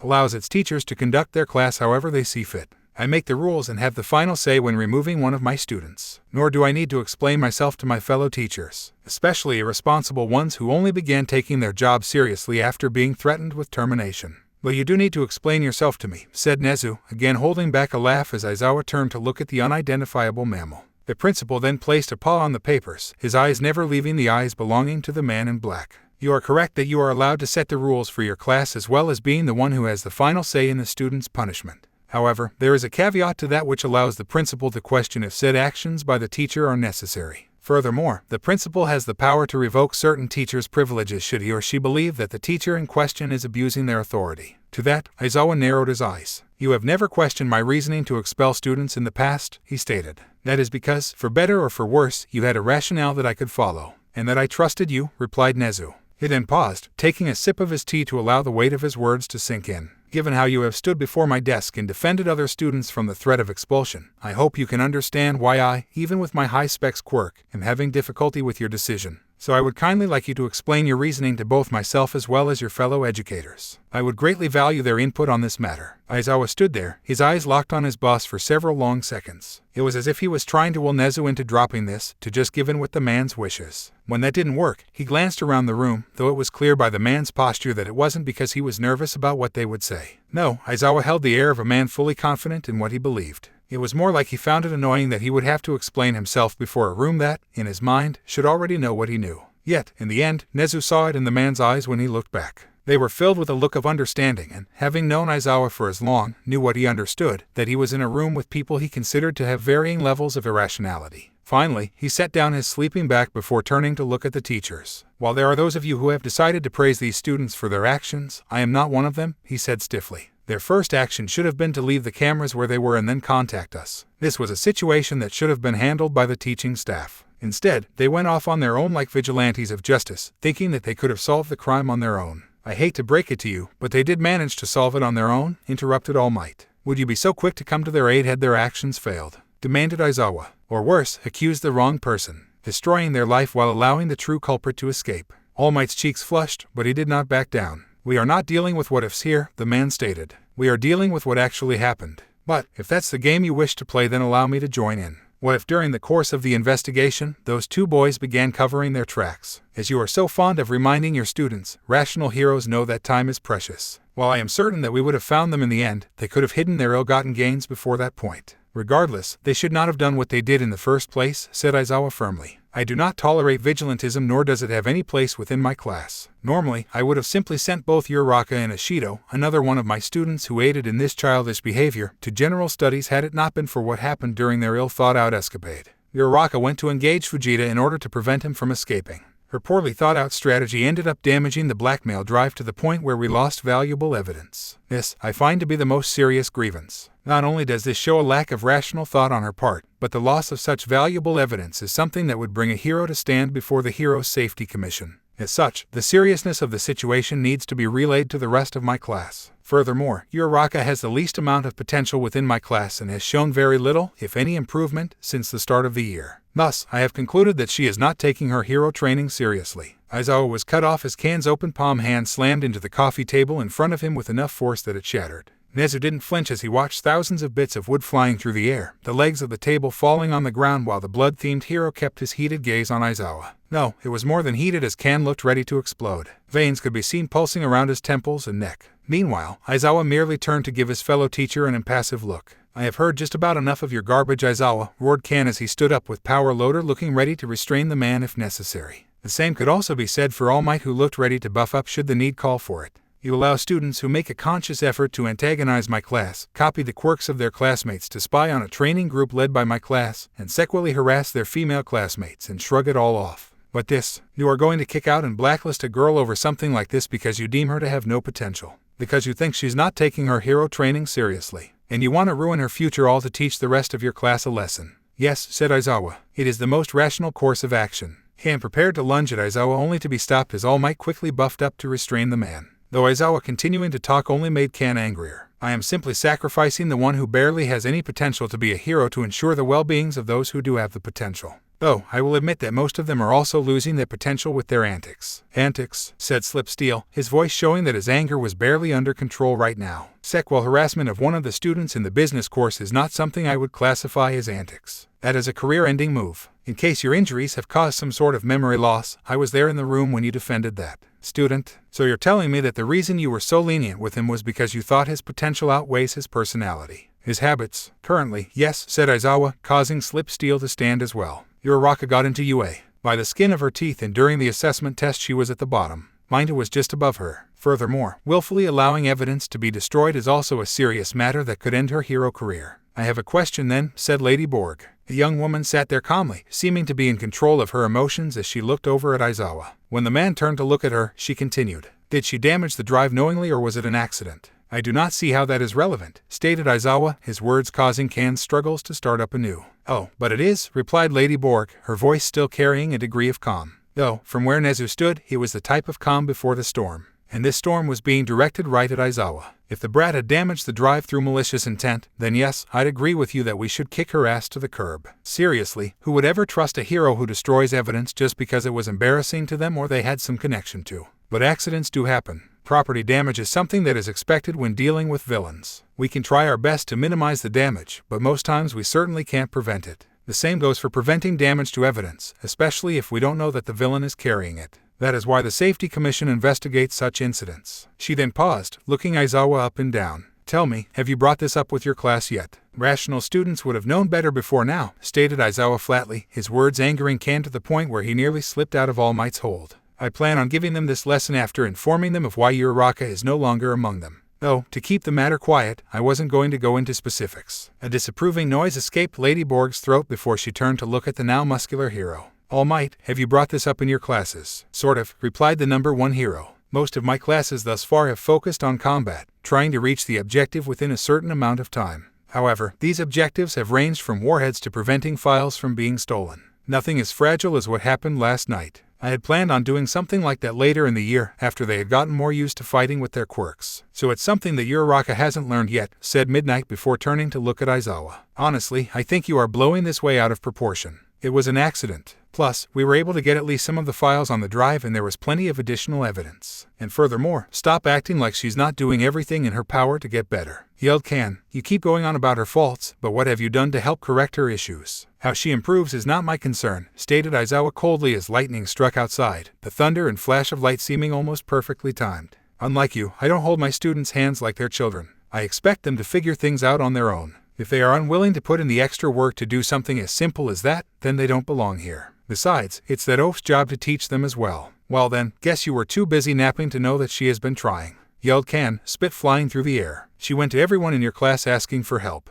In the end, she had to beg my class to help her train. And you know what? That girl who you claim to have no potential is giving it her all every day that she comes in to train. She's pushing herself just as hard as any of my students who have been training like this for over a week. I can see that she'll make a great hero. Maybe if you bothered to look. That is enough, said Nezu, his voice calm as another bolt of lightning struck outside. The other teachers in the room turned to look at the principal just at the right moment as a flash of light caused his features to become obscure. Young Uraraka will not be leaving us. Upon hearing that, most of the teachers relaxed. President Mike gave a smile and a thumbs up while Midnight allowed her shoulders to relax. Slipsteel allowed a smile to appear on his face before sitting back down in his seat while letting out a sigh. Can stopped struggling with all might, allowing the other hero to deflate before sitting back down as well. However, Can remained standing, his eyes locked onto Aizawa's while Power Loader took a few steps back. As for Aizawa himself, he just shot an annoyed look at Can before turning to stare at Nezu impassively. I hope you have better reasoning for this decision, said Aizawa flatly. Other than being your boss, asked Nezu in a jovial tone.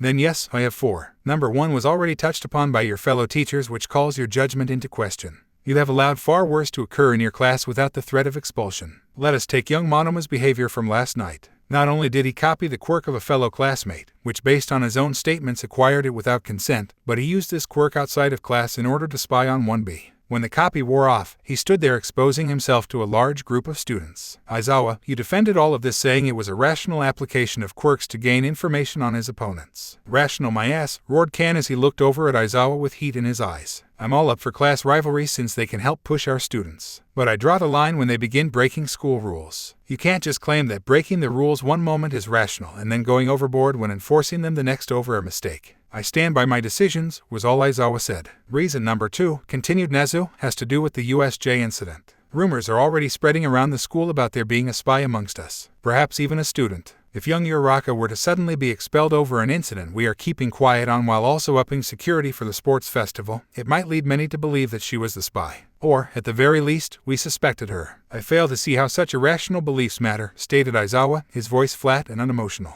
They might seem trivial to you, but they might affect the young woman into her future, said Nezu. If the press ever picked up on these rumors, then I feel confident that there will be many opinion pieces picking up on the potential story. She might be treated like a villain for some time to come. But, if that is not good enough for you, then might I bring up what will happen to UA, if the truth of the matter comes out. That we, heroes, expelled a young woman and allowed her to be demonized by the press over a simple little mistake. I feel confident that the people's trust in us would diminish greatly, not to mention the possible lawsuit we would be dealing with from her family, aided on by public opinion. I'm sure you, as her homeroom teacher and the one who decided to expel her, would love explaining to a jury composed of what you would call irrational civilians your reasons. At that, Aizawa let out a sound of annoyance at 2 of the things he hated most. The press, something that would eat any hero alive after one misstep, and juries. Now, speaking of the spy, this leads me to the 3rd reason. One that involves the League of Villains, continued Nezu, all humor and goodwill in his voice gone. Now, there was only a cold, emotionless tone directed at Aizawa. If there is a spy, the news picks up on any rumors of young Uraraka's dismissal from UA.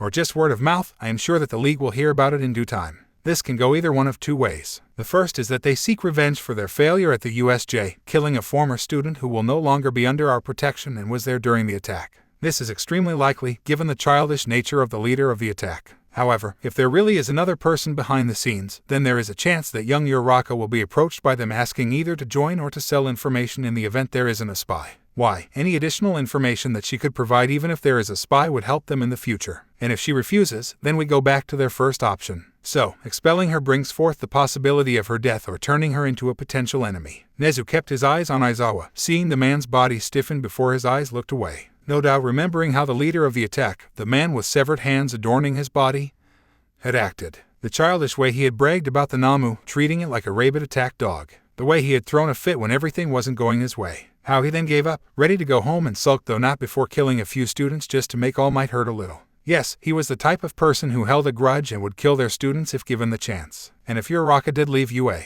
then he would have his chance. Perhaps he would do more. Torture and rape were not out of the realm of possibilities. The principal then took a deep breath, doing his best not to imagine the sight his mind had conjured up once again. But it was no use. He could see a body being dropped in front of the UA gates, broken and bloody with eyes that were pleading for someone to save her even in death. The very idea made his stomach turn. When he looked up, he was glad to see that the rest of the staff were in the same boat as himself. Especially All Might. What? Began Aizawa, though he needed to pause to take a breath before looking at the mammal once again. What's the 4th reason? Oh, the 4th reason. began Nezu, his chipper tone returning in full force as he reached over to grab 2 other sheets of paper. That both Uraraka and Ishido submitted their requests to transfer out of your homeroom before the incident and are being processed as we speak, meaning that there is a chance that neither girl will be your student for much longer. Aizawa blinked at that. Is this some sort of joke? He said after a moment. No, replied Ken gruffly, though there was a hint of amusement on his face. Both of them handed me those forms personally, and then they gave them to me, added Nezu. However, Aizawa shook his head. Both of you are acting irrationally. Ken already has a full class, he said before a thoughtful look appeared in his eyes. Though neither Nezu nor Ken could see it, they could practically feel the smirk that appeared on his face. Though there is a simple way we could fix that. If you would trade 2 of your students, like Midoriya and Shizaki, then we could make that happen very easily. Forget it, snapped Ken instantly. I have already discussed the matter with Ken in great lengths, said Nezu, speaking quickly to avoid another fight breaking out. Currently we have a tentative agreement to allow his class to take in a small selection of additional students after the sports festival. Should he wish it, Uraraka and Ishido will be among those numbers. Aizawa looked ready to speak, however Nezu cut him off. I have already made up my mind on this matter. Until the sports festival, any punishment or expulsion that you wish to enact upon your students shall have to go through me first, especially with Uraraka and Ishido. And, if both girls are still in your class when this is over and you still wish to punish them, we shall decide on a more appropriate punishment together. Is that clear? Very, said Aizawa dryly, not even bothering to fight it anymore. With that, the man picked up his sleeping bag once more before heading towards the door. Meanwhile, Pony let out a soft groan as she heard something awaken her from her slumber. The American blonde, however, kept her eyes closed for the moment as she clung a little closer to Izuku. She could feel how her chest half draped his own, one of her breasts pressed between their bodies. Pony could feel her legs wrapped around one of his own while Izuku had an arm wrapped around the small of her waist, never releasing their hold on the other while they slept. As Pony nuzzled her face into her love's chest, breathing in assent, she began to realize that the noise she was hearing wasn't the same noise her alarm made. It was her ringtone. She was getting the call. Was it her parents, or one of her friends back in the States who didn't know what time it was here in Japan? Slowly, Pony pulled herself up by her arms. Like this, her back arched downward, causing Izuku's arm to slide down her ass while her breasts jiggled nicely. Looking down at the sleeping face before her, Pony was sure that Izuku would have found this pose very erotic had he been awake. Though she didn't stay in this position for long as she managed to untangle her legs before sliding out of bed to find her phone. Not that it was hard, as the light from the device acted like a signal in the dark room. After picking up the device, the horned girl winced when she got a better look at the display. It was really early, as in she could get another hour and a half of sleep before needing to get up.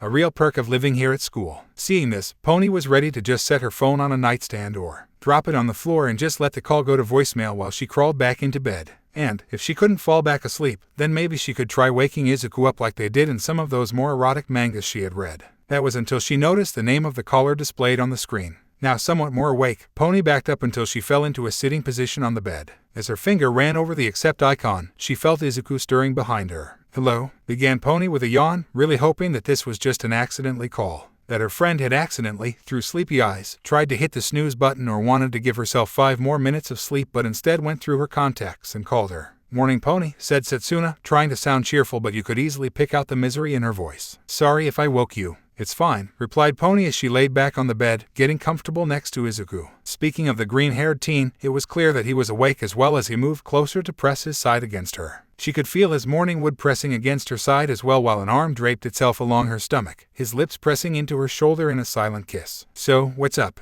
Right now? Definitely not breakfast, groaned Setsuna. Me and Uraraka were going to go to this stand near the train station to get a bite to eat before calling you, but that ain't happening now. Closed due to the weather, so now we have nothing to eat. Pony raised an eyebrow as she heard someone in the background saying it's fine. Didn't know you and Uraraka took the same train, said Pony, her tone causing Izuku to stop what he was doing. Normally, we don't, said Setsuna. Long story short, we got held up after training last night and I ended up spending the night at her place. And, well, you know how she told us how her family is struggling. Turns out it's worse than we thought. I don't want to even call her place an apartment because that's being way too generous. Maybe death trap would be more accurate. Now, Pony was sitting back up along with Izuku who, judging by the look in his eyes, had heard everything that was being said. That's horrible, was all the American girl could say. Is there anything I can do to help? That's kind of why I'm calling, said Setsuna. I want to see if we can't talk to Nezu about seeing if Uraraka can get some financial aid and move into the dorms. Only problem is that the girl is a tiny bit stubborn about accepting help. So, I was wondering if she could come up to your dorm room and check it out. See how well she could be living if she agrees to this. And,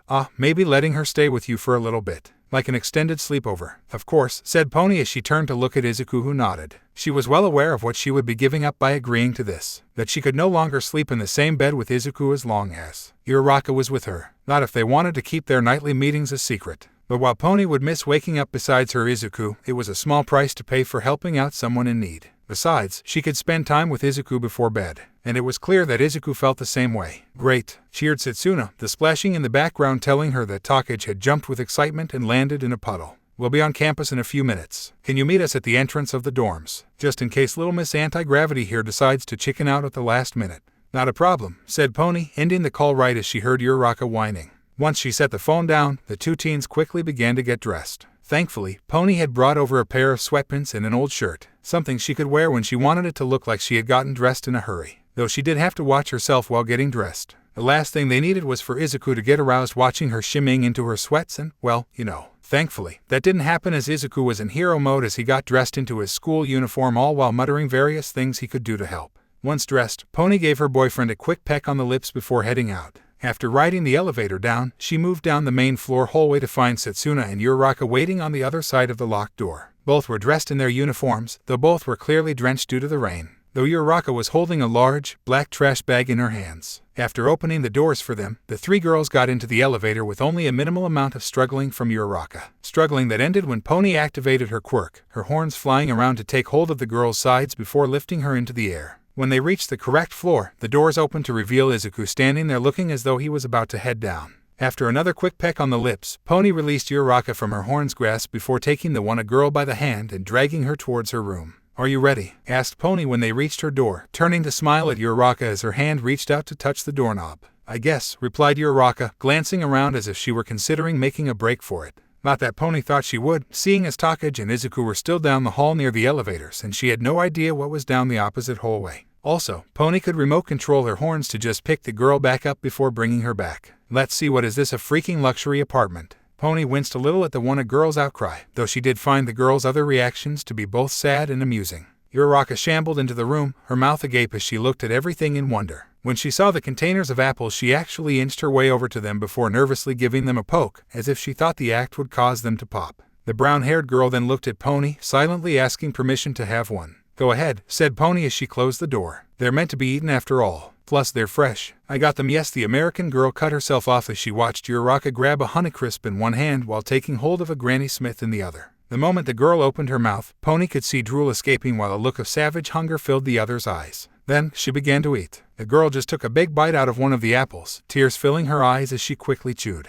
Uraraka's stomach then made a loud noise which ended as soon as she swallowed, moving on to the opposite apple as soon as she did. Okay, looks like it's time for pancakes, exclaimed Pony as she moved towards her kitchen. In an instant, she pulled out a skillet as well as the mixing bowl and box of instant pancake mix. At the same time, Uraraka looked like she was choking on her apples. It took a moment, the same amount of time it took the horned girl to get butter out of the mini fridge, for her to set the fruits down and begin pounding her zest. No, why, you don't have to, began Uraraka between deep breaths. Yes, I do, stated Pony, firmly crossing her arms over her chest. Class 1B is a team. We look out for each other, and you are unofficially one of us. You'll need more than a couple of delicious apples if you're going to be giving it your all today. Now watch a pro at work. With that, Pony brought her hands together to make a hand sign as if she were a ninja or something. Secret American Shinobi art, pancake surprise. Uraraka watched in stunned silence as Pony's horns shot off her head, another pair instantly regrowing and then detaching from her head as well. In pairs, the horns began moving around the room, one set moving over to the sink while the other stayed near Pony. One of the horns by the sink turned on the faucet, allowing clean water to begin flowing freely before it returned to its twin to pick up a measuring cup,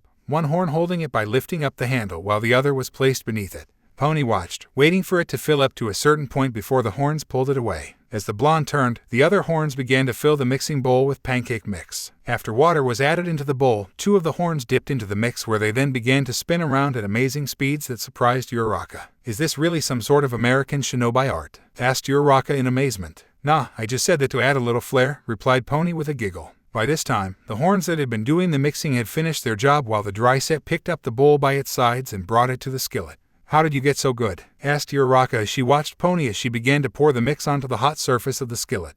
Once the pancake batter landed, the other pair of horns were at work again. The tips began to reshape the circular blobs before them, turning one into something more akin to a straw hat, another a kunai, a finger gun, and other random shapes. She even made one that was shaped like Mickey Mouse. It's something me and my mom worked on, said Pony, watching the food being cooked before her. See, when I normally shoot my horns out of my skull, they're strong enough to chip away at stone and dent metal. And when I'm controlling them like this, if I'm not careful, I can seriously hurt someone. So whenever my mom had the time, we would cook using my horns so I could fine-tune my control. Even back when I could only control one. Seeing that the batter was no longer bubbling, Pony flipped the pancakes, which all had a golden brown color to them. Of course, my first few tries ended up sort of destroying the kitchen, forcing my dad to take us out to dinner. He would always get mad at my mom, saying she planned it. After a minute or two, the first batch was finished and the plate full of pancakes with butter running down the sides was given to Uraraka. The girl accepted it with trembling hands and tears running down her face. "So, what do you think?" asked Pony as she began to prepare her own breakfast. "Think you'll like staying here until we can get you your own dorm?"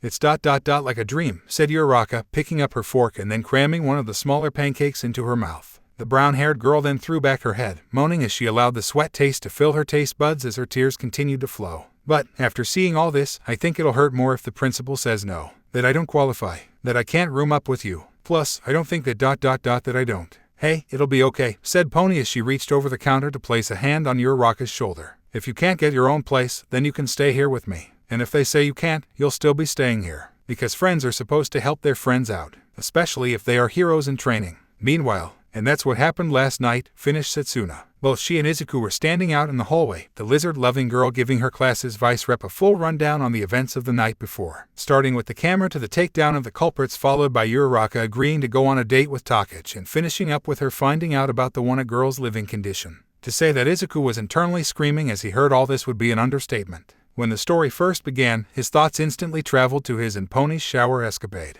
The idea that someone might have been recording it, and that recording was now in the hands of the teachers, brought forth a whole slew of fears. If it was posted online, their hero careers would be over before they started. Heck, if the teachers saw it, he was sure they would be expelled. The only chance they had to escape this nightmare was if what they did was on the blackmail drive, which, according to Takich, had been damaged. And if their luck held out, then the two of them would have to be much more careful in the future. But, in any case, helping Uraraka came first. "Okay, let's get you an appointment with Nezu," said Izuku as he pulled out his phone. Seeing this, Takich gave him a baffled expression. "You can just call him?" she asked. "No, I have the Nezu app," replied Izuku as he held up his phone to show an image of the principal on his app list. "All class reps are given this. He can send us messages, reminding us of meetings and the like. We can also contact him, requesting meetings for us or our classmates." Taking a breath, Izuku opened the app to find there were no new messages. Well, that was a good sign. Deciding not to think about it for now, Izuku quickly typed in a message for Nezu about the situation. And, before he could close the app, Nezu replied.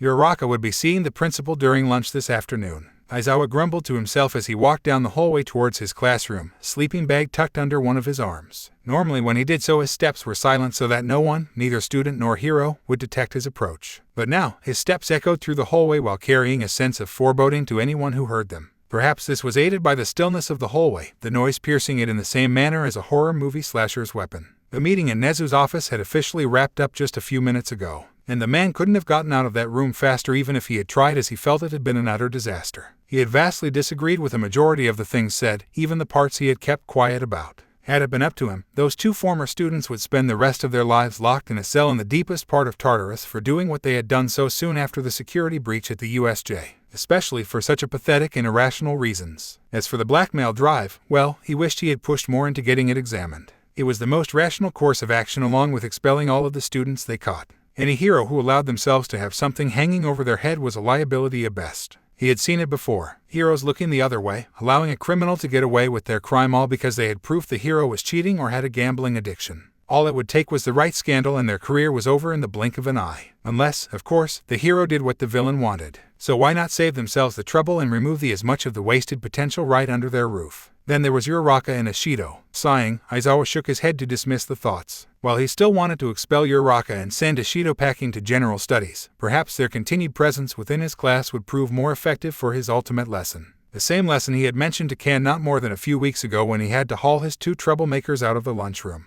And if the class still didn't learn anything after that, then he would just have to expel them all. "Good morning," exclaimed Mina, her voice carrying a sing-song cheerfulness to it as she opened the door to her homeroom. There was a smile on her face that her heart really wasn't in, her uniform slightly damp due to the rain allowing her pink skin to bleed through the uniform in random spots. Thankfully, nothing around her chest was visible, though she suspected that the back of her bra could be seen. Still, despite this, as well as how dark and gloomy it was outside, Mina did her best to keep herself in high spirits, which was why she raised her hand high into the air as she walked in, as if to high-five the first person she saw, even if she didn't want it today. Yet there was a level of gloom within the classroom that had nothing to do with their homeroom teacher. Instead, it was coming from a student whom the mere sight of dried up all of Mina's sparse supply of good cheer. "What happened to him?" asked Mina dryly as she walked across the room, her eyes showing disdain for Monoma as he sat at his desk, bent over as he stared at the flat surface as several students gathered around him. The most noticeable was Aida, looking down at the copy quirk user while shaking his head. Then there was Uraraka, standing there with her arms crossed under her chest with a scowl on her face. Kaminari was there as well, standing off to the side with his hands behind his back. Then there was Toru.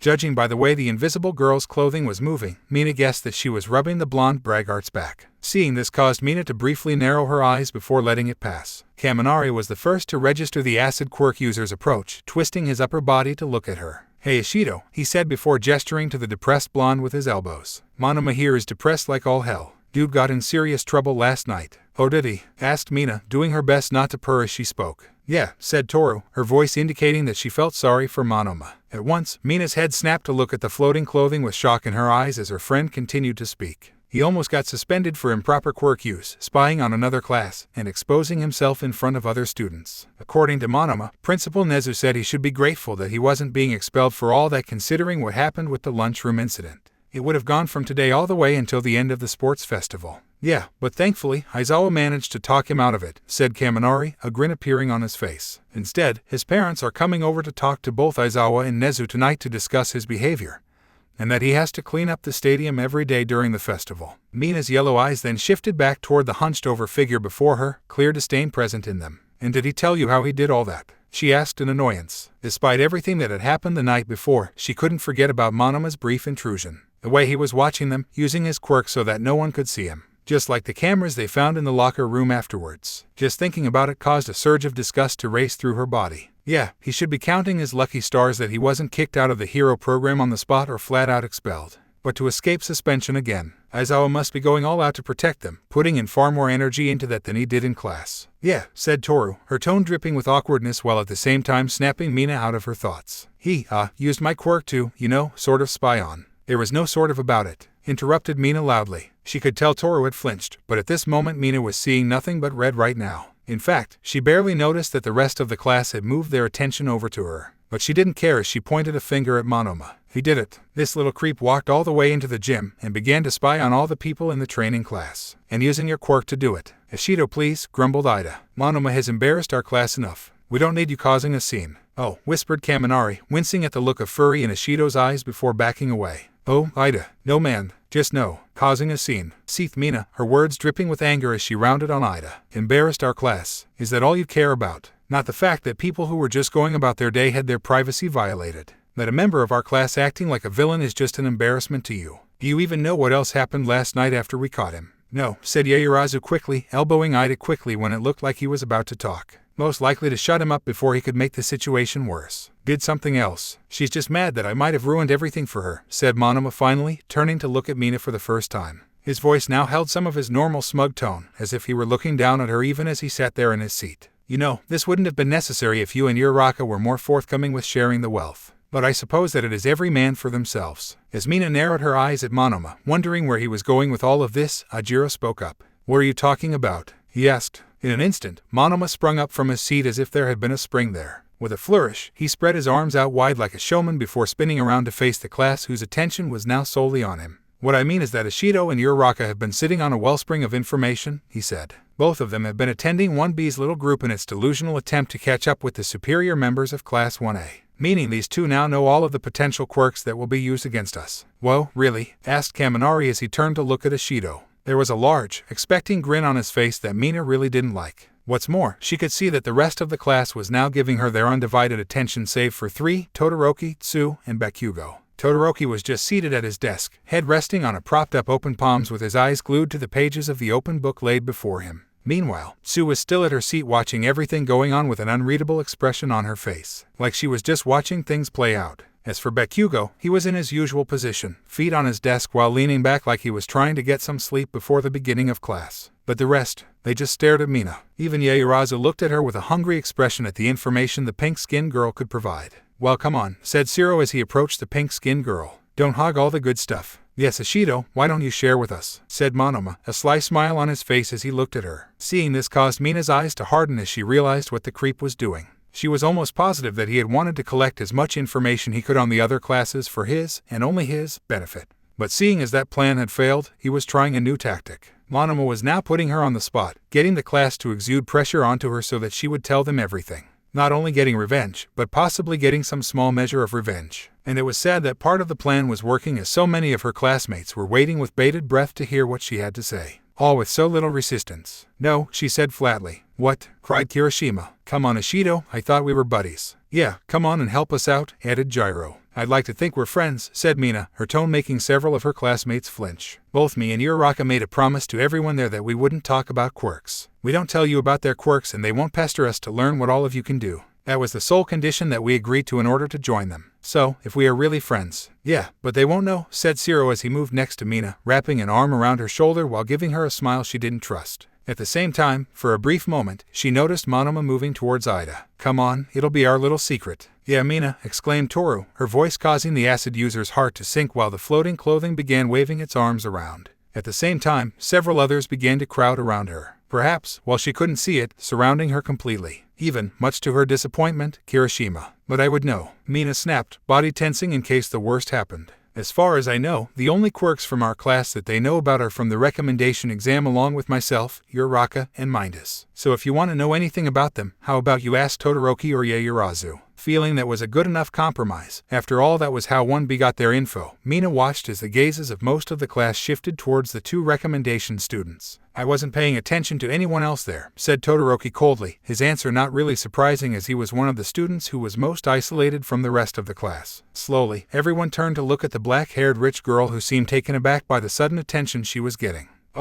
Began Yaoyorozu as she brought a hand to her chin. "I think I saw what they could do, but honestly I don't remember. I was sort of focused on doing my own thing that day." As the rest of the class seemed to sigh in disappointment, Aida stepped forward. "Ashido, enough of this selfish behavior," he stated, adjusting his glasses with one hand while making a chopping motion with the other. "You have valuable information that would be beneficial to the rest of the class. As a hero in training at the best heroic schools in Japan, it would be disrespectful of you not to share this information with the rest of the class. I understand that parts of the sports festival are. This isn't a plate of cookies that I brought in from home," interrupted Mina, temper now truly flaring. "This is a promise that I made, one that I intend to keep. So sorry that your morals and values are so flimsy that they bend whenever a small breeze hits them." Aida looked aghast at that, actually stumbling back several steps until his ass hit the desk behind him. The impact nearly caused him to fall to the ground, only stopping himself as his hands landed on the table. Rather than compose himself, Aida glared at Mina from that position. How dare you insinuate that my emotions are," he began, but the red Mina had been seeing was taking over and it would not let Aida finish that sentence. "Are self-serving.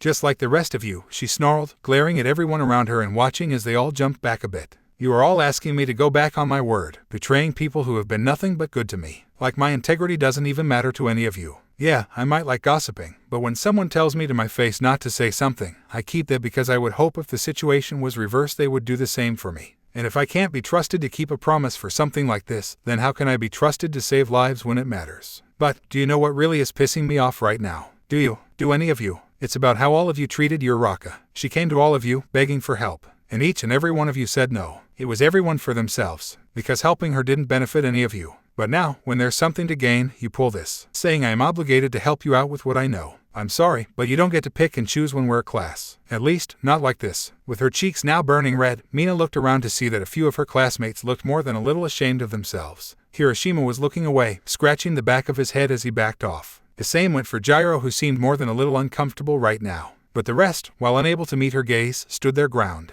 "Oh my, how defiant," moaned Monoma in a dramatic fashion. But one has to wonder why. Is it simply because you want to keep a promise, or is it because you don't want everyone to know that you sold them out? A manic smile appeared on Monoma's face as he stared at Mina, the pink girl clenching her hands into fists at the sight of it. "I mean, you had to offer them something in order to let you join them. After all, I doubt they would have done something like that out of the goodness of their hearts. But, if they were to be given information on the superior forces of 1A, I think they would have accepted it. That or you and that poor beach spread your legs for them. At that moment, Mina saw colors of red that had never before been seen by human eyes before as she looked at the smiling face of Monoma. Only briefly she could hear Aida telling her not to do anything, but she was barely paying it any attention. Instead, she was using every fiber of her being not to go over there and punch the copycat right in his smug face. Only, that was getting harder by the second as were the number of targets she wanted to attack. Why? Because she could see the looks that others were giving her. Distrust, betrayal, all of them acting as though there was a chance that Monoma was right. Then there were looks of disgust or outright leers from people like Kaminari and Minda, like they were imagining the two girls actually doing that. It made her sick. It made her angry. It made her all the more glad that she was doing everything in her power to get out of this class. Then, before she could snap, the door opened, gaining everyone's attention. "Good morning, everyone," exclaimed a practically glowing Uraraka. The girl walked into the classroom with an obvious skip in her step as she seemed to be practically radiating happiness. Well, sneered Monoma. "If it isn't the other, why aren't you all in your seats?" demanded Aizawa, opening the door as the bell rang. There was a moment of hesitation, but once it had passed, everyone who was standing rushed to their seats, several of them making sure to bump into Mina on their way. As Aizawa made his way to the front of the room, Mina noticed his eyes coldly lingering on her for a moment before snapping towards Uraraka. Those eyes filled with disapproval, and something else that made Mina's veins run cold seemed to focus all their efforts in destroying whatever was making Uraraka so happy. And, amazingly, it failed. It was like there was this bright pink aura surrounding the anti-gravity girl, blocking her from all negativity. Then, when it looked like Aizawa realized he couldn't glare someone into a state of depression and seriousness, his mood seemed to sour even more than usual. Honestly, she was surprised that he didn't threaten the brown-haired girl with expulsion if she didn't knock off the happiness. "All right," said Aizawa stiffly. "Based on certain events last night, I was asked by Nezu to talk to all of you about them and disrupt my teaching plan to go over certain topics. However, seeing as the situation has been dealt with, dwelling on it more with first-year students would be a waste of time and irrational." "Oh yeah," thought Mina sarcastically as Aizawa continued with his normal duties. "Don't tell them that a couple of our seniors were using cameras to spy on us as we changed. That a group of students went and dealt with something going on that you were completely unaware of. Bet they all think that this is just about what Monoma did." Already she could tell this day would test her more than anything All Might could ever throw at them. Elsewhere, back when Mina walked into her classroom, Izuku found himself in his own awkward situation. Both he and Pony had been walking to class together, Uraraka and Takage having gone ahead after the brunette had finished her breakfast. Before they left, however, Izuku told his girlfriend what Takage had told him. At first, she was horrified to learn that students of UA would put up cameras to spy on people in the bathrooms, as well as being glad that their friends and classmates had been the ones to take them down. It would have been a moment of pride for both of them, had it not been for the crippling realization that their escapade in the shower could have been recorded. A recording that was probably in the hands of the teachers as well as principal. There had been, of course, panic running between the pair, though neither ever blamed the other as they had both agreed to the act. Instead, each blamed themselves. Pony for coming up with the idea in the first place, leading Izuku into the shower. As for Izuku, he pretty much blamed himself for not exercising more caution, as there was always the chance that they could have been caught. Still, as they pointed out to each other, there was no way either of them could have known that this would have happened. The only consolation they had was that neither of them had been contacted by the school to report to the teacher's lounge or Principal Nezu office. That gave him a small sliver of hope that maybe those two upperclassmen had taken the cameras out of the locker room before they had had their fun. That hope kept both teens calm as they made their way to their homeroom, walking in silence and holding the other's hand for support.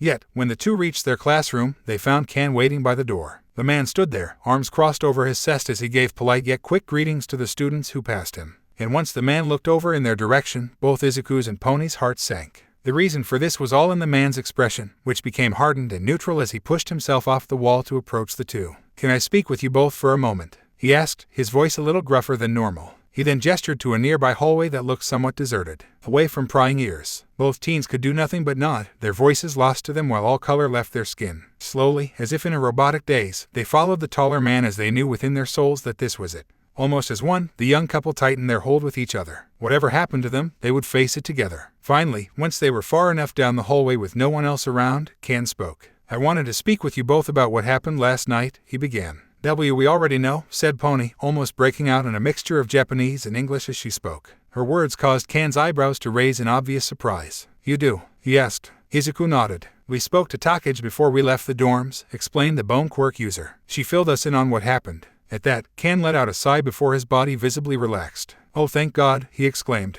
He then looked at them with a bit of a smile on his face. "Sorry about this, but seeing as you two were the only ones in our class not present, I wanted to make sure you were up to speed on the whole affair. But knowing that you both already know takes a huge load off my shoulders, especially after what happened this morning." As Kan said this last part, he shot a look off to the side in the direction of Class 1A. "Ah, I have a question," began Pony, gaining their homeroom teacher's attention. "About the footage. Has anyone seen it?" A small smile appeared on Can's face before he placed a hand on the girl's shoulder. "Don't worry about it," he said with a tone that seemed to suggest that he knew what Pony was worried about. "For the most part, no one is looking directly at the data. All the flash drives are having their data deleted before the drives themselves are physically destroyed. Same goes for any files they might have in the cloud." The man then paused, the smile on his face fading slightly. Though his expression had hardened slightly, it felt more like he was having an internal argument with himself, no doubt debating if he should be telling them something. An action that both teens clearly noticed, their hearts beating faster once more. Then, after a moment, Can came to his own conclusion with a nod. "I probably shouldn't be telling either of you about this," he began, his voice low. "However, given how Midoriya is vice rep and Tsunotori's mother is a pro hero, I believe I can trust you both to keep this confidential for the time being." The man waited for a moment longer, only speaking again once both teens gave their confirmation. "I'm not sure if either of you are aware, but there was one flash drive that stood out from the rest. One labeled blackmail. This was the only one that was viewed by a limited number of the staff, or at least what we could salvage from the device as it was damaged during the capture of the two masterminds behind this scene. Personally, from what I gleaned, I believe that they were targeting those who had bright futures ahead of them or had connections to current pro heroes. So, if they planned on threatening Mrs. Tsunotori with this ill-gotten footage, it was lost during their takedown. Still, out of respect for a fellow pro hero, I plan on informing her of the situation as well as letting her know that it has been handled." As the pro hero spoke, both Izuku and Pony could feel color returning to their skin as relief began to flood back into their systems. All of their lingering fears were leaving them as the school seemed to be doing its best to respect the privacy of the students by deleting everything without looking. And, judging by Can's words as well as the way he was acting, Izuku felt confident that the man never saw anything about what they had done. "I'm glad," said Pony with a sigh, right as the bell rang. "Well, class is starting. I think I can overlook the both of you being a little tardy," he said, in a good-natured, joking tone. With that, then both Izuku and Pony thanked their teacher before the three made their way into the classroom. Once inside, the couple took their seats while the rest of the class became silent as Can went over the class roster. When it was clear that everyone was present, the white-haired man nodded with approval before clearing his throat. "Due to events from the previous night that you are all aware of, homeroom classes this week will be dedicated towards conducting special lessons by request of Principal Nezu. One that is normally saved for third-year students," said Can. "However, given the nature of what happened last night, I agree that this is necessary. But before we begin, there are a few announcements that I would like to make. First, your hero costumes. If any of you would like to request modifications to them, please head over to any of the support courses and fill out the paperwork there. Though I would recommend doing this as soon as possible to make sure your costumes are ready for your internships that will be taking place after the sports festival. It would also be in your best interest to stay within your year. I know it is generally better to go with a third-year student, one who has much more experience in doing something like this, but your fellow first years will thank you for this. The second has to deal with your hero names," continued Can, who seemed to already sense the growing excitement with his students about both this as well as the potential to improve upon their hero gear. "I would like you all to start giving these names some thought and, if possible, submit them before the end of the week. Many of the pro heroes who will be scouting you as possible interns will be requesting the data we have on you. Having a heroic persona attached to that goes a long way. Plus, it helps President Mike when he's introducing all of you to the crowd.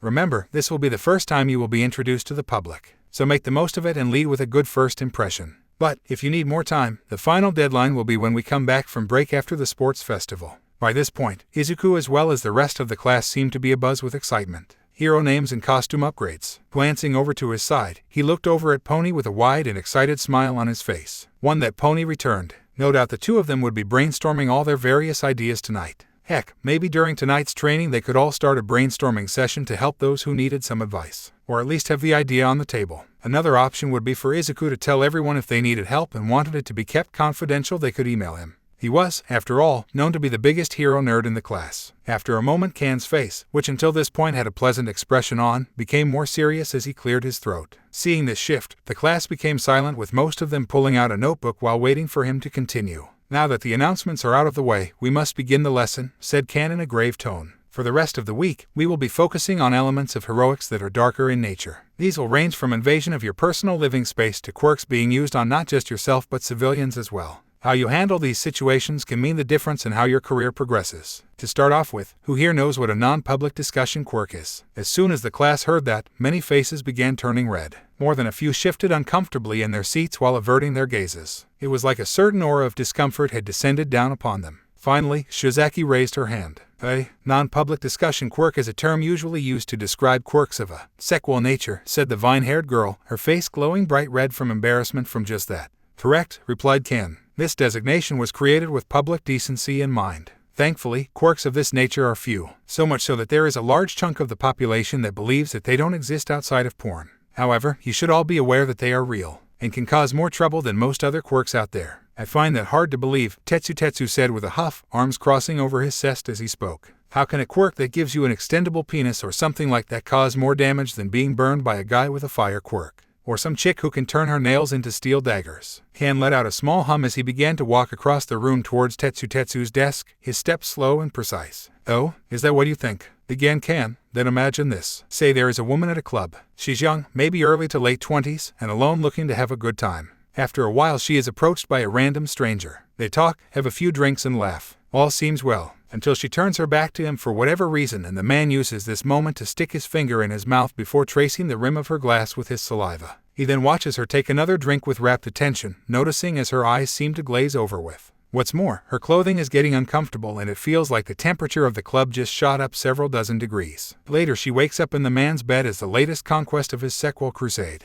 By this point, Ken was in front of Tetsu's desk looking directly at him. Try and put yourself in her shoes. Just imagine the fear she's feeling, blaming herself for possibly drinking too much the night before without knowing it was a quirk. Now she has to contend with the shame, the possibility that she might be pregnant or have an STD. Then imagine how she'll feel when this guy gets caught, seeing him being hauled away by the police and the reporter talking about his quirk. The feeling of having been violated and helpless, blaming herself for allowing that to happen. All because this man used a quirk that makes his saliva act like an aphrodisiac on steroids. Once he was done, Ken moved away from a shell-shocked Tetsu. However, Izuku couldn't blame him too harshly. The bone quirk user had heard plenty of people back at his old school who used to laugh about such things as well, thinking that people with non-public discussion quirks just had abilities that made them shoo-ins for the porno industry. There was one that was pretty well known, a Canadian woman whose quirk allowed her to turn any part of her body into an erogenous zone. Often she worked with another woman whose quirk allowed her to transform her clit into a D. Those were the two that Izuku had heard the most about in the locker room. Izuku, on the other hand, knew better. He had studied quirks his entire life, fascinated by them, even those that people didn't want to talk about. So he knew that there were far more sinister non-public discussion quirks out there than what the kids in the locker room used to joke about, and far worse than what Ken had just told them. Now, does anyone know of any villainous uses of non-public discussion quirks? Asked Ken. At that, both Izuku and Pony raised their hands. After a moment, Ken gestured to Tsunotori to speak. I heard about this one from Izuku and my mother, she said, cheeks looking like they were burning slightly. But there was a hero back in the States who had a quirk like that. His name was Captain Amazing. Upon hearing that name, Ken took a deep breath while also looking very uncomfortable himself. However, the man visibly steeled himself before nodding. Yes, probably one of the worst misuses of a non-public discussion quirk the world has seen to date, said Ken, his mouth seeming to go dry for a moment but quickly righted himself. This goes back to when All Might was first making a name for himself in the States. At the time, it was believed that Captain Amazing, whose real name was Doug Mullet, had a quirk that increased his physical capabilities. And it did, though not in the way that people believed. See, the way his quirk worked was that he didn't have sperm like men normally do. Instead, he had a type of parasite that held a sort of link to his original body. Whenever he ejaculated into someone else, he would be injecting them with thousands of these parasites that would bind themselves to the internal walls of the body. Once they had taken root, they would then begin sapping their victim's strength before transmitting it constantly to Mr. Mullet. Now, the strength they sapped wasn't a lot. In fact, most people he had slept with barely ever noticed that anything was wrong with them. However, the more people he infected, the more his strength grew, something he knew all too well. Now, to this day, we are unaware of when his actions began. But we do know that when Mullet was starting out as a psychic, he would pay a prostitute or a stripper to do his business while breaking the condom to ensure that his parasites could do their business. When money was tight, he committed countless instances of rape against the homeless while hiding behind a different mask. This pattern ended once Mr. Mullet went pro. From this new position, he had a seemingly endless supply of fans who he began to sleep with, fueling his quirk and getting stronger. Soon enough, he was sapping the strength of thousands of people in the States. What did it in for him was a side effect of the parasites, one of which was that they prevented their targets from being impregnated.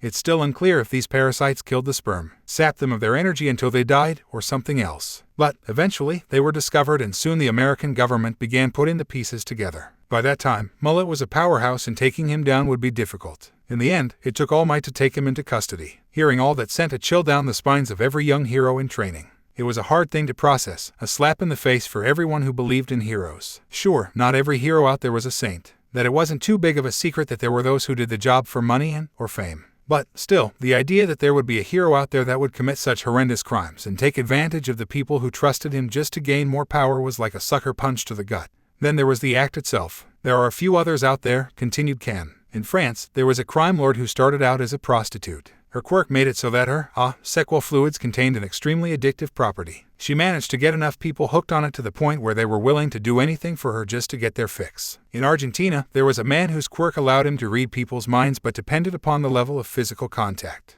The more intimate and passionate the contact, the clearer he could view their memories. With his quirk, the man was able to commit levels of identity theft. Can then paused to take a breath. I do hope that you are all beginning to see the danger in these types of quirks, he continued, eyes glancing around at his students. With most villains using their quirks, most of the time the effect is obvious. A man growing giant-sized, reaching into a bank and pulling out its safe is an obvious crime. A person who can turn their arms into blades while holding an elderly woman captive is certainly up to no good. Though with non-public discussion quirks, things are not as clear. Most of the time, the victim is unaware that something has been used on them. It can take days, weeks, or even years before the effects of their actions can be seen, and by that time the culprit is long gone. It doesn't help when the victim omits that some level of intimacy happened, mostly out of a sense of shame and betrayal. Sir Can, forgive me for asking this, began Shishida. But, should we not assume that all people with non-public discussion are villainous? There are people who think that in the same way that they think that your friend Shinso is a villain, answered Can. The tall man then looked up, his face clearly remembering something.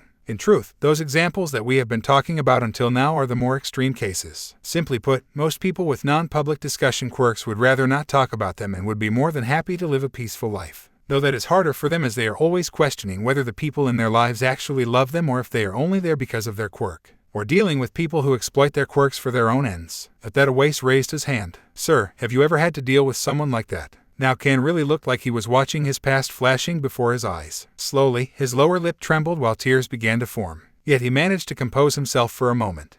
He began, his voice sounding choked. The pro-hero paused, clearing his throat before continuing. I did. This happened shortly after I graduated from hero school, making me a few years older than you all are at the time. I was a young, fresh sidekick at the time, meaning I was often given the jobs that the more senior sidekicks or the hero didn't want to do. My first job made that painfully clear as I was sent to a high school close to the agency to check in on a case of potential quirk misusage. More importantly, I was told to make it quick. Can then paused again as the weight of the story he was now telling seemed to hit him harder. It looked like he was having trouble standing, body slightly trembling as he began to relive the events of that time. Yet despite all of this he continued. So off I went, bright-eyed and ready to make a difference in the world. They never told me what the issue was, so I assumed it was some kids pulling pranks on each other with me being sent to scare them into obeying the law. Even today, I wish that had been the case. Now Can moved to his desk, sitting down as it seemed that standing was becoming far too difficult. The class watched as their homeroom teacher brought his hands together, nearly blocking his face as he continued. When I got there, the school brought me to the perpetrator. I found her, curled up in a corner of an empty room trembling as she hugged herself. When she looked up at me, she had 2 black eyes as well as several cuts that had not been treated. And when she saw that I was a hero, she became even more scared.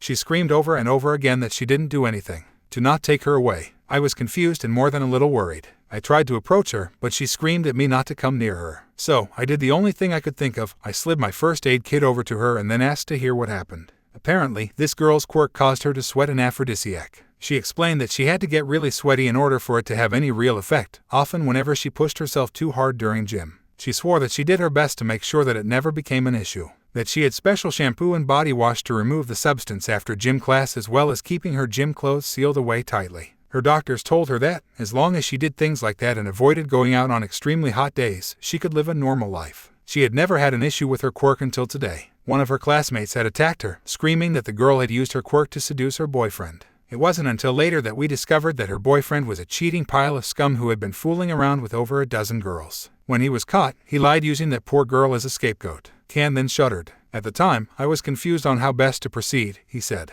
When I saw that girl, I didn't see a villain. Just a scared girl who had been the victim of an attack and a wild accusation. But the school wanted her to take the blame. The parents were all demanding that this girl be removed from the school. And the agency was telling me to hurry up even though I had only been there for an hour. In the end, all I could do was take her to the hospital and request a more detailed investigation into the matter. Sadly, my request was denied before I could finish my sentence by the very hero I was sidekicking for. Later I learned a very uncomfortable truth of that day. Heroes tend not to get involved with cases like that. The amount of money that the government pays for situations like that are minuscule when compared to more flashy crimes, so there is no benefit for most heroes to get involved. On top of that, the media tends to steer clear of crimes of this nature and, if they do, will often hint that they believe that the victim was at fault. And when a hero does go to bat for the victim only to be later proven wrong, they are seen as a fool by the public. Finally, cases like these take a long time to sift through. This isn't a situation where you can just punch the problem away or simply lift heavy debris off of someone trapped. When you take all of that together, cases like that are not worth the effort. "That's awful," yelled Izuku, unable to hold himself back. How can anyone call themselves a hero when they see someone in need and look the other way? "That hero is nothing more than a vile sinner," added Aibara.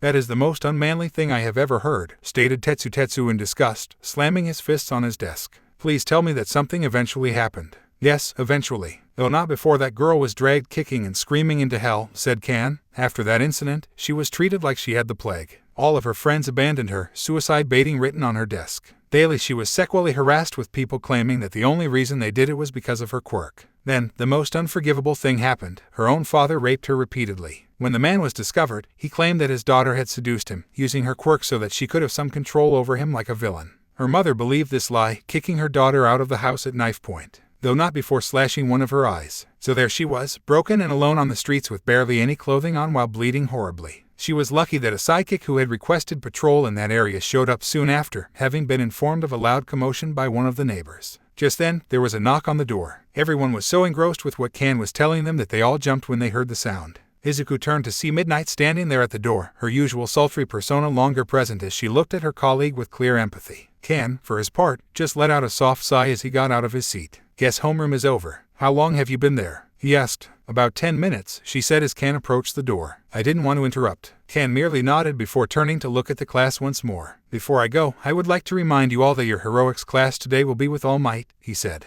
"Tomorrow, we will pick up where we left off on the topic of non-public discussion quirks, how to properly deal with the situation and so forth." With that, the man was about to leave when Izuku stood up out of his seat. "Wait, that girl you were telling us about," he began, getting Kan to pause. "What happened after she was found?" For a moment, Kan seemed to hesitate. He then gave a look at Midnight, clearly silently asking for her permission to answer, seeing as he already cut into her time. Almost instantly the woman gestured for him to continue while wearing an understanding smile. That night, she was taken to the hospital to receive proper treatment with the psychic standing guard to make sure everything was all right, answered Kan. Once her wounds were treated, the psychic sent a report to the Public Heroes Safety Commission. While they did keep the incident out of the press, the agency I had been sidekicking for was investigated and the hero running it was stripped of his license. It wasn't until I had my own agency that I found out that my former boss had glossed over the incident at the school and allowed the situation to grow worse due to his negligence. Last I heard, that hero is still working as a part-timer for KFC. As for her parents, the father was charged and is still in prison while the mother got out 2 years ago.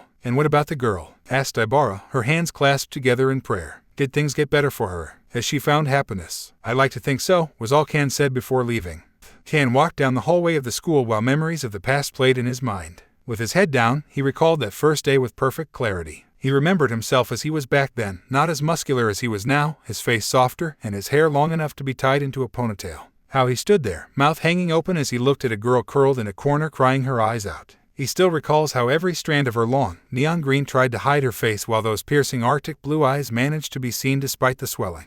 The way she trembled, scrambling into the corner with her movements causing the various footmarks and rips into her uniform to become more pronounced. He was so out of his depths back then. Perhaps that was what helped her open up to him that day, the fact that he was so clearly clueless to the situation yet still wanted to help. Eventually, Kan paused in his walk before pressing his back against the wall. Not caring if someone came by and noticed him, the blood-themed hero reached into his utility belt where he kept his wallet. There wasn't much inside: his hero license, a couple of bills, a UA credit card, and one other thing that was precious to him. It was a picture. Lifting it up, the man looked at it with a smile on his face. There he was in a black tux, his hands on the waist of a young woman only a few years younger than himself. Dressed in white, the woman was smiling as she was spun around in the moment with her neon green hair shipping around. The long, deep scar covering half of her right face was clear as day, but he didn't care. What some people called an imperfection just made her all the more beautiful in his eyes. Aizawa, when he found out about their relationship, called it irrational and unethical for them to be together. He spouted off about how likely it was that her emotions weren't real, that she was just clinging to him for support and security, that he was just feeding into some damned fairy tale happy ending that she wanted to believe in since her real world was hell. The man had also clinically stated that he was probably mixing up his own feelings, marrying her for the sake of trying to make up for his past mistakes. This was one instance that Kan couldn't hold a grudge for the views of the man, as he wasn't the only one who thought that at the time.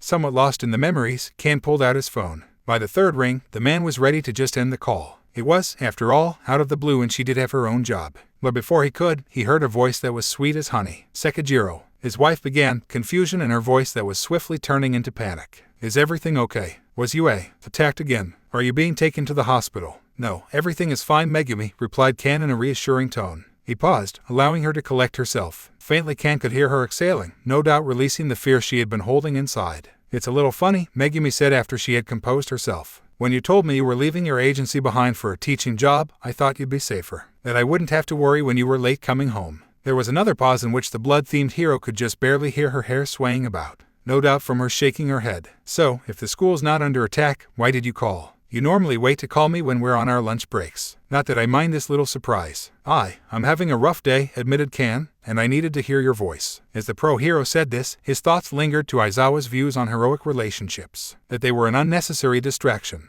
Well, Sekijiro completely disagreed with that. You remember how there was an issue last night at the school? One that I couldn't talk about until it was all settled. I remember, she replied, her voice sounding concerned. Well, the matter was somewhat settled this morning, continued Kan. I'll be able to talk about it more when I get home if you want, but... The man trailed off as a long sigh, one filled with his own frustrations pouring out. Let's just say that something unexpected came up and things got really heated. I was honestly ready to go to blows had the other teachers there not stopped me. You're not in trouble, are you? Asked Megumi. No, answered Kan, a slight smile on his face. Nezu really didn't hide at all that he felt the same way. He seemed to take great pleasure in stomping on the issue. That teacher, no doubt he's going to be licking his wounds for a while, making him more irritable. Not to mention more of a pain to deal with. But that wasn't the only thing that came up. Given the nature of what happened, Nezu asked us to alter our homeroom for a bit to talk about some sensitive subjects. One of which being non-public discussion quirks. Oh, was all Megumi could say about that, her voice telling him that she was shifting in her stance. I told my students. I told them about how we first met, admitted Kan. I'm sorry. I should have called you to talk about this before I brought up this subject. It was wrong.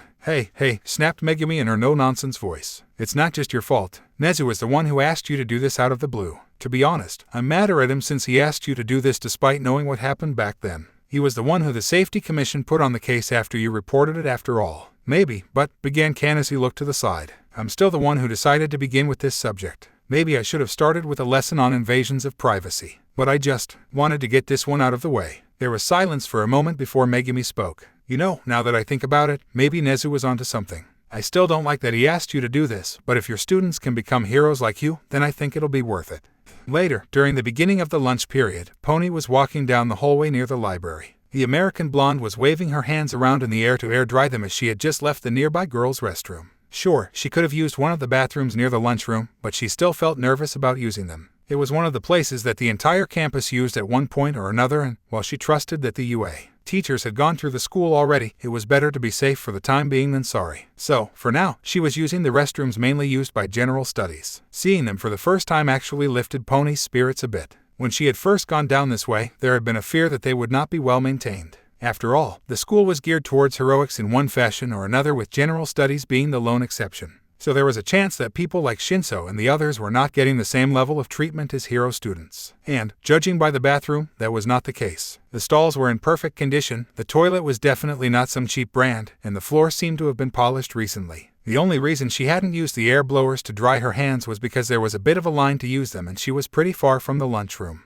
Just as she passed the glass doors leading into the library, Pony stopped in her tracks as two familiar figures approached her. One was Takage, holding the hand of a very nervous-looking Uraraka. Is everything okay? Asked Pony, tilting her head to the side as she spoke. Oh, it's fine, grunted Takage as Uraraka looked like she was trying to make herself look smaller. Looks like your boyfriend really came through. Uraraka just got a text from Nezu asking if she was willing to come to his office during lunch. She snatched my phone and told him I was on my way, murmured Uraraka while glancing over at Takage. I could have done it myself. At that, Setsuna rolled her eyes. Yeah, sure, she said in a disbelieving tone. You were staring at the message for like 2 minutes before wondering if it was okay to see him tomorrow. Takage's face then softened as she wrapped an arm around the brunette's shoulder. At first, Uraraka stiffened slightly, but Pony could not help but notice how the girl soon seemed to melt affectionately in the embrace. Look, you don't have to go in there alone. I'll be there every step of the way. Really? Asked Uraraka as she looked up at the green-haired girl with wide eyes. But after a moment she hesitantly bit her lower lip. But, what if he says no?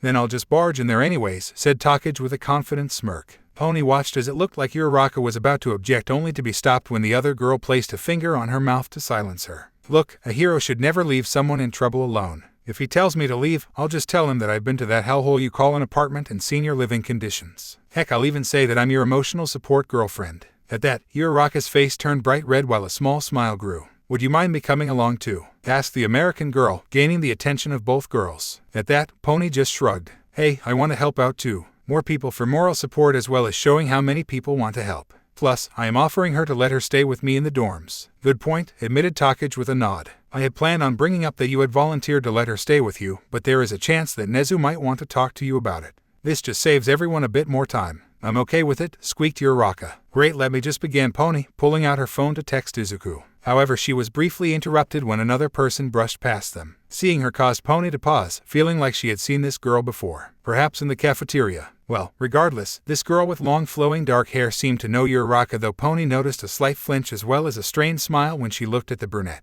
A smile that then grew slightly more strained when she saw that the anti-gravity girl was in the company of two 1B girls. Quickly, the black-haired girl offered up a quick apology before moving into the library. After watching the raven-haired girl grab a large book off one of the shelves, Pony turned to Uraraka. Do you know her? She asked. Netsuya Urazu, she's my class rep, answered Uraraka with a nod, a slight thoughtful expression appearing on her face. She's normally a lot more polite than that. Guess it has something to do with this argument Mina had with most of the class this morning. I honestly don't know what it was about other than it got really heated. Or maybe she's just anxious to continue her training for the sports festival. Her training, echoed Pony as she turned her head to look at Yairazu. Said girl was already deep into her book, a look of concentration on her face while her eyes shifted from side to side. Is that what this is? Yeah, it's all she ever does, admitted Uraraka with a shrug. Every time we have a free period to train our quirks, she just grabs a book and begins to memorize it. Upon hearing that, Pony felt her lips purse as she continued to stare at the dark-haired one girl. A wave of irritation washed over her, hands almost clenching into fists. The blonde was no fool, already guessing that she needed to gather some sort of information for her quirk to work. What she needed to know, Pony had no idea.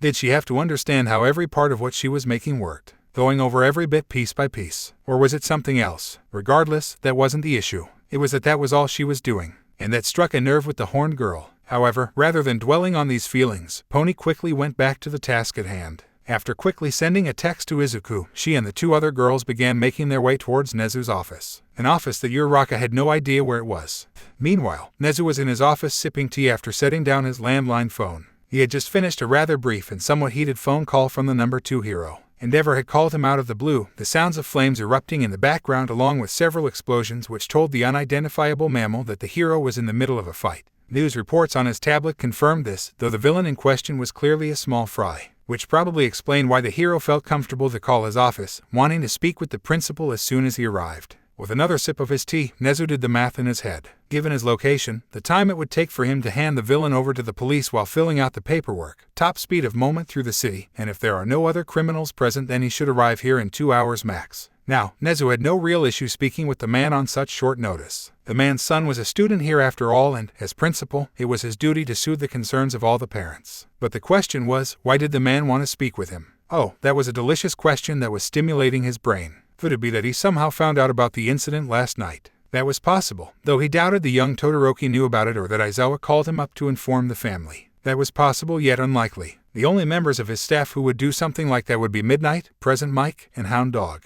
Yet they knew full well that the school was trying its best to keep the situation under the rug for the moment. And he knew them well enough to wait to speak with him before taking such an action. Could the young Todoroki have heard about the incident from either Ishido or Uraraka, mentioning it to his father at some point? Or maybe he overheard it from a 1B student. Possible, yet also highly unlikely. Nezu was fully aware that the young teen was distant from the rest of his class, barely ever speaking to anyone. In fact, according to all of his teachers save Aizawa, the young Todoroki had so far asked to work alone during group projects. Even in All Might's class when they were doing team training exercises, the dual quirk user just did everything by himself while barely even glancing at his teammate. Based on this information, as well as his own observations of the teen, Nezu found it highly unlikely for the young man to question either girl. Even less so with the other class. Though now that he was thinking about the young man, perhaps Endeavor wanted to talk about his son's performance thus far. It was possible. There was no question that young Todoroki had a powerful quirk. But Nezu, All Might, and even Aizawa had all agreed that the teen was hampering himself by not using his flames. Sure, he succeeded with every challenge they had thrown at him thus far with just his ice, but there would be times when that wouldn't be enough. That there would be opponents that could easily counter that aspect of his quirk, leaving the young man helpless. This was one of the reasons why Aizawa wanted Midoriya in his class. Bone of my sword could create weapons stronger than steel with frightening sharpness from any part of his body. and along with the young man's skill in the martial arts would make Midoriya a serious threat to Todoroki, especially if Midoriya used the same move he used on the zero-pointer. Sipping his tea, Nezu went over their statistics in his head and quickly came to the conclusion that Aizawa had a point.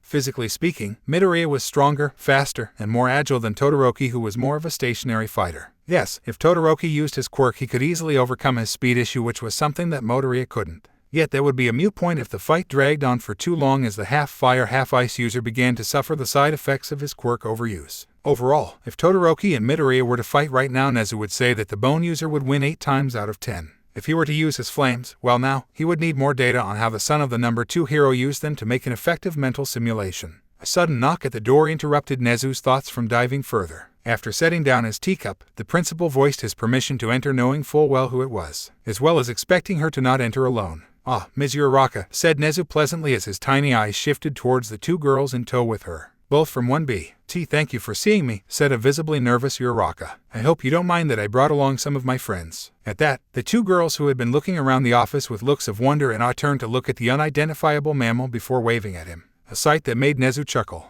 "Oh, I certainly don't mind as long as you are comfortable," replied Nezu, gesturing to several chairs that had been placed in front of his desk for them to be seated. "In truth, it warms my heart to know that you have friends like this you trust enough to be here with you, especially from your sister class, given the recent hostility and all that. Oh, I am a bit curious, as I thought you might be bringing Miss Ashido today." "Well, I would have if I had seen her," admitted Uraraka, her tone nervous as she sat down. Takage joined her by sitting to Uraraka's left while Tsunotori sat on her right. "It's just that she wasn't around when I got the text and Takage was there with me. Didn't want to waste time, and I didn't know where your office was, so." Nezu nodded, slightly frowning briefly as he did. No doubt the girl was afraid that if she took too long in getting here, she would have been turned away. Or worse, mentally he cursed Aizawa for instilling this sort of fear of wasting time into his students. Yes, you should always try to get to the scene of a crime or a meeting with other heroes as quickly and as prompt as possible. But for something like this, the bubbling of irritation that Nezu was feeling continued to grow at how Uraraka ended her statement. The location of his office, along with several other key facility members' offices, were discussed in orientation, something that Aizawa had a tendency to skip.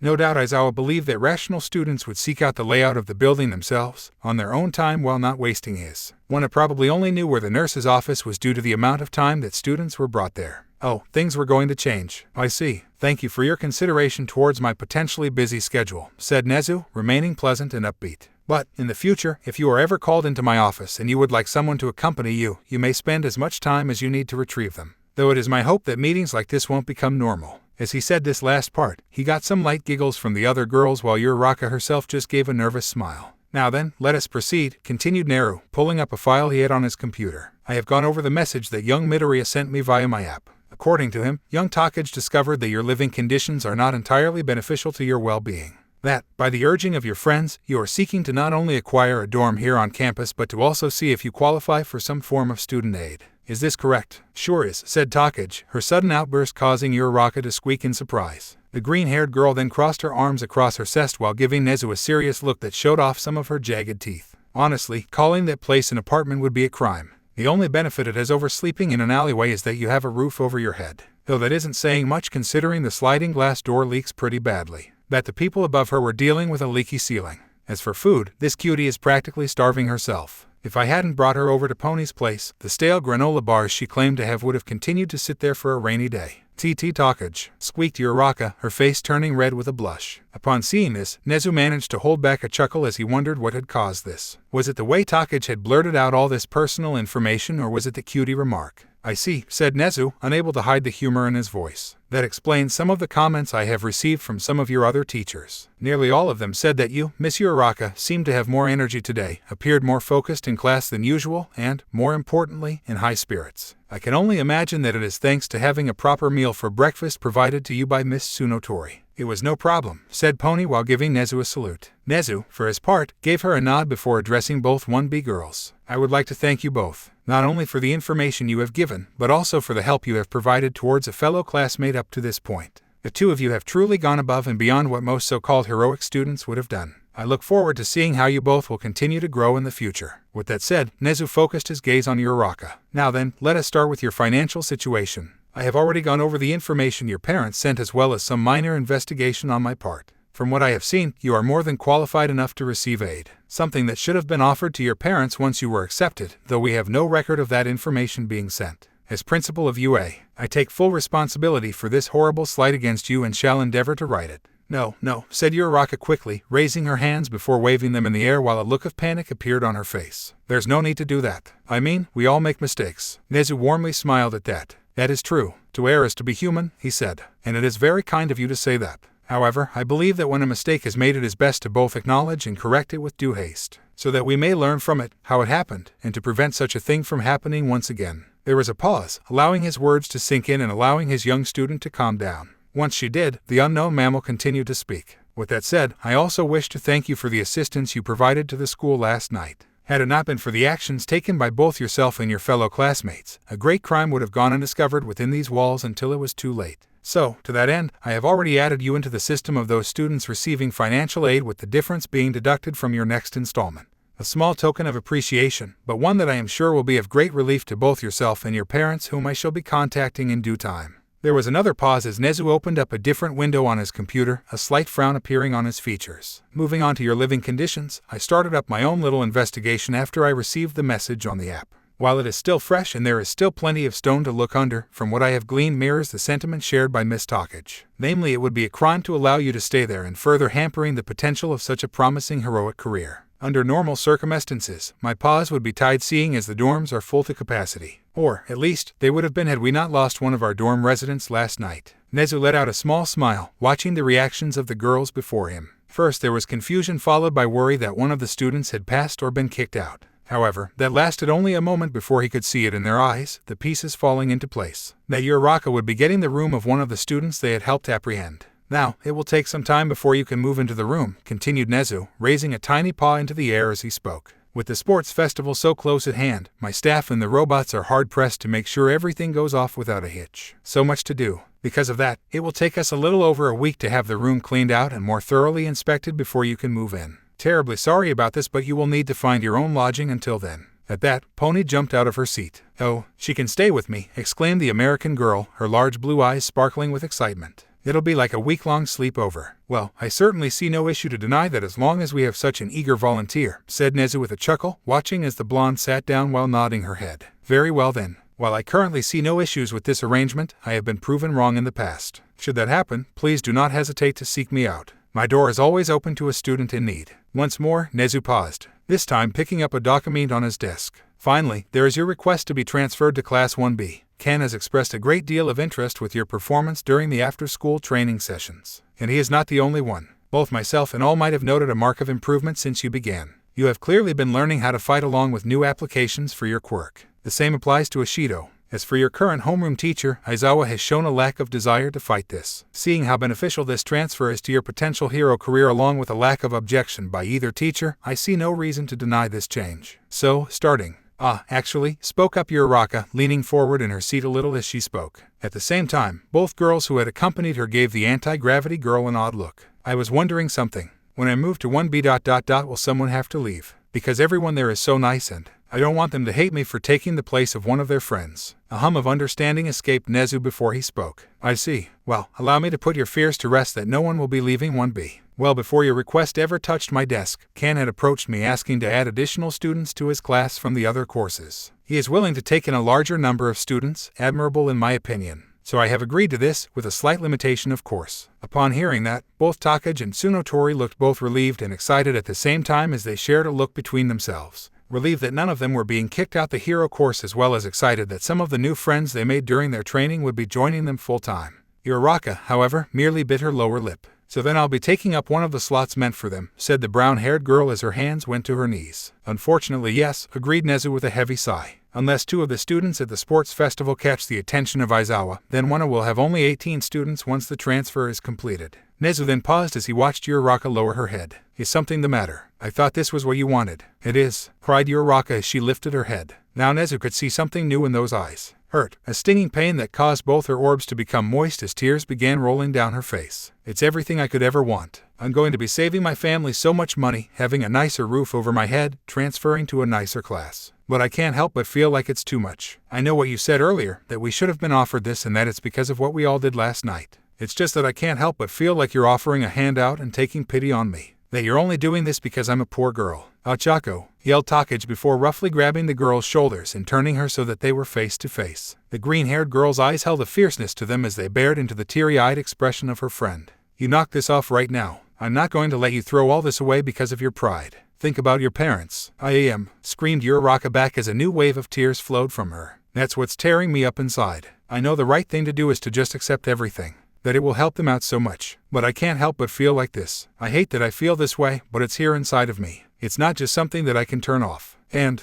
it's not right that I take away someone else's spot. Everyone in that class has been working there longer than me and Ishido. They deserve to be in the hero course. What if Aizawa doesn't think they're good enough? I don't want to be the one responsible for them not achieving their dreams. At that point, Takage could no longer hold on to her firm gaze as the dam that was holding back all of Uraraka's emotions finally broke. The anti-gravity girl began to cry fully now, leaning into the chest of Takage as she sobbed. As for Setsuna, there was a brief look of uncertainty before her features softened while her arms wrapped around the body of the crying girl while Tsunotori just placed a comforting hand on her shoulder. As this happened before him, Nezu couldn't help but marvel at the unique situation before him. In the past, whenever he had made offers to students, they were normally extremely thankful while a few of the more prideful ones acted like they were getting something that should have been theirs all along. Yet, here was a girl who was tearing herself up because she knew what the right thing to do was, yet it didn't feel right to her. That she was getting too much and it would end up costing someone else their happiness. It was something new to be sure. Thankfully, he was an extremely smart individual. Well then, I believe the solution is simple, said Nezu, once more gaining the attention of all the girls in the room.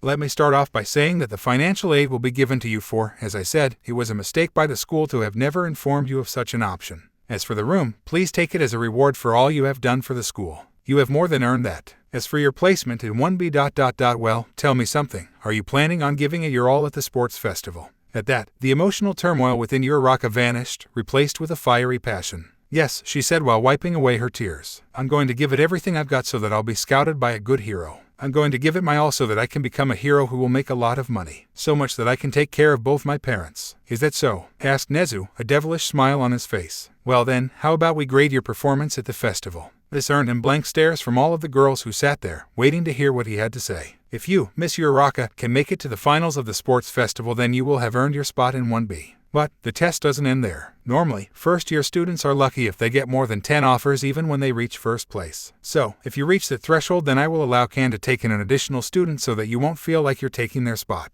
What's more, for every 30 additional offers you receive, I will add an additional spot. There was a brief moment as the girls looked at the principal who, in turn, looked back at them with a smile as he saw the gears turning in their heads. In essence, he wanted to see how far she could go. How good of a showing she could put on to impress the heroes of Japan, enough so that they would like to take her on as an intern. The more she did, the more she helped not just herself but those that she considered her friends. Much like her current drive to help her family. Eventually, a smile appeared on the girl's face as she gave a firm nod while the fire in her eyes was lit anew. I'll do it, she said. Good, replied Nezu. We shall go over the details of your transfer after the sports festival then. But, with that said, I would like for both yourself and young Ishido to speak with Can during your free period this afternoon. I believe that he has some things he would like to discuss with two potential students of his.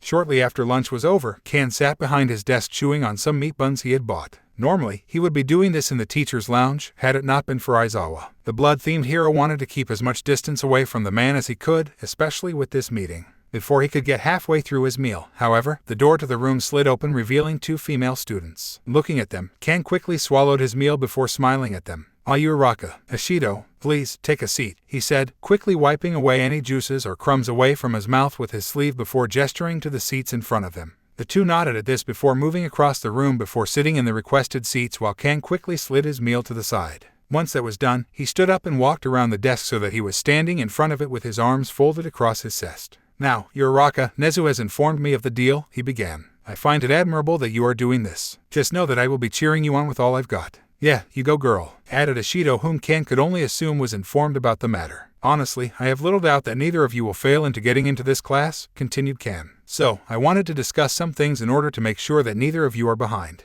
The first is your hero costumes. Since your internships will be happening right after the sports festival, I would recommend that you head down to the support studio as soon as possible to get someone down there to work on the changes you want. And while the decision is ultimately up to you, I would highly recommend another first-year student. Next, excuse me, interrupted Ishido, raising her hand. Can couldn't help but notice that Uraraka had looked like she too wanted to raise her hand to ask a question, fighting with herself to do so. Yes, he asked in a pleasant tone as he was happy they were asking questions. This meant they were paying attention, which was always good. Also that they were comfortable with him to do something like this. I was wondering why we need to get upgrades, or changes to our costumes in general, stated Ashido while Uraraka nodded her head. Upon hearing this, Kan raised an eyebrow. Hasn't Aizawa gone over this with you? He asked. Well, Aizawa always seems to get a little irritated whenever we get excited about hero costumes, said Ashido. In fact, most of the time it feels like he's saying we're better off without them. Like when we went to the USJ, he was all like. Ashido paused for a moment to clear her throat before taking on an impression of 1A's homeroom teacher. Somehow her curly pink hair flattened slightly while her eyes became duller and deadpanned.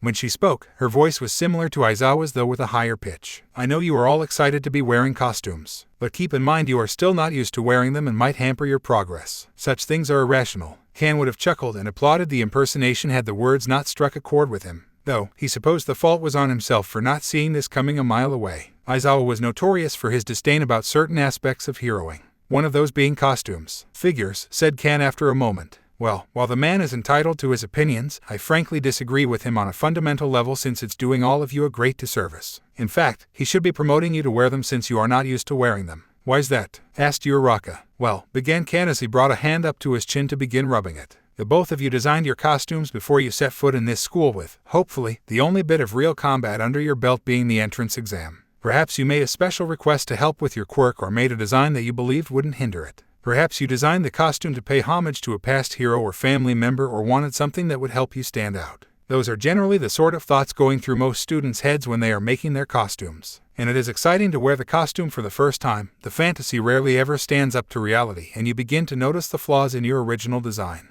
Let's take your combat training as a prime example and what you have learned since then. Uraraka, did you notice any flaws in your hero costume? The question seemed to catch the brunette off guard slightly as she jumped a bit in her seat. However, she quickly composed herself before moving into her own thinking pose. Kan watched as she closed her eyes, an expression of deep concentration appearing for several long moments. Oh, she said in surprise, her eyes opening as she did. When I first fought in the battle trial, I was at a huge disadvantage. I can remove the gravity from myself to cross an area faster to reach something, but that only works when my target is stationary. If I'm going to get a target like the fake bomb and the villain moves it, I'll just sail right past them. I have nothing that can help me move midair or increase my speed. I'm also reliant on using whatever I find lying around on the ground. Excellent. Very good job, said Kan as she applauded the girl, noting how she blushed from the praise. He then turned to look at Ashido. What about you? Any issues with your gear or costume?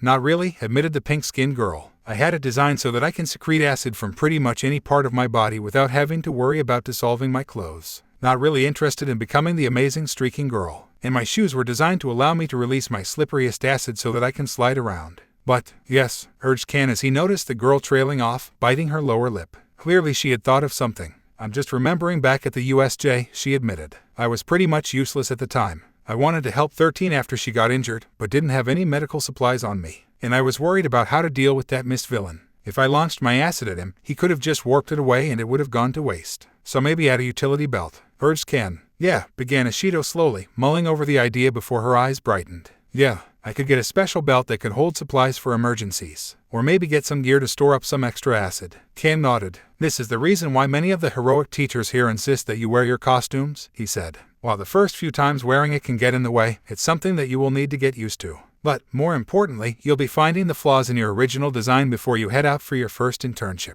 Some people find that parts of their costume make it difficult to move in tight spaces or find parts of it constantly getting caught. Others begin to realize the oversights they made while designing it. The last place you want to be discovering this is out in the field when you are with your pro hero, as it can cause them to lose interest with you that much faster. Okay, but why go for the first years? Asked Uraraka. Wouldn't asking people who have more experience be best? But how did they get that experience? Countered Kan. Working with people in your own year is ultimately more beneficial in the long run, especially when you find that one person you can go to over and over again. The reason for this is that those students are motivated to prove themselves. You will be out there, wearing the gear that they made and test driving it. The better you perform out there, using said gear helps attract the attention from the support companies. Or, in the best case scenario, the more likely they can start up their own company if you climb quickly in the ranks. Trust me, you want to have someone like that watching your back. I know plenty of CEOs out there that will drop everything to help the hero who helped put their company on the global map. But, if the gear they are making doesn't work out, it's important that they know. It's important that Power Loader knows it's not working out.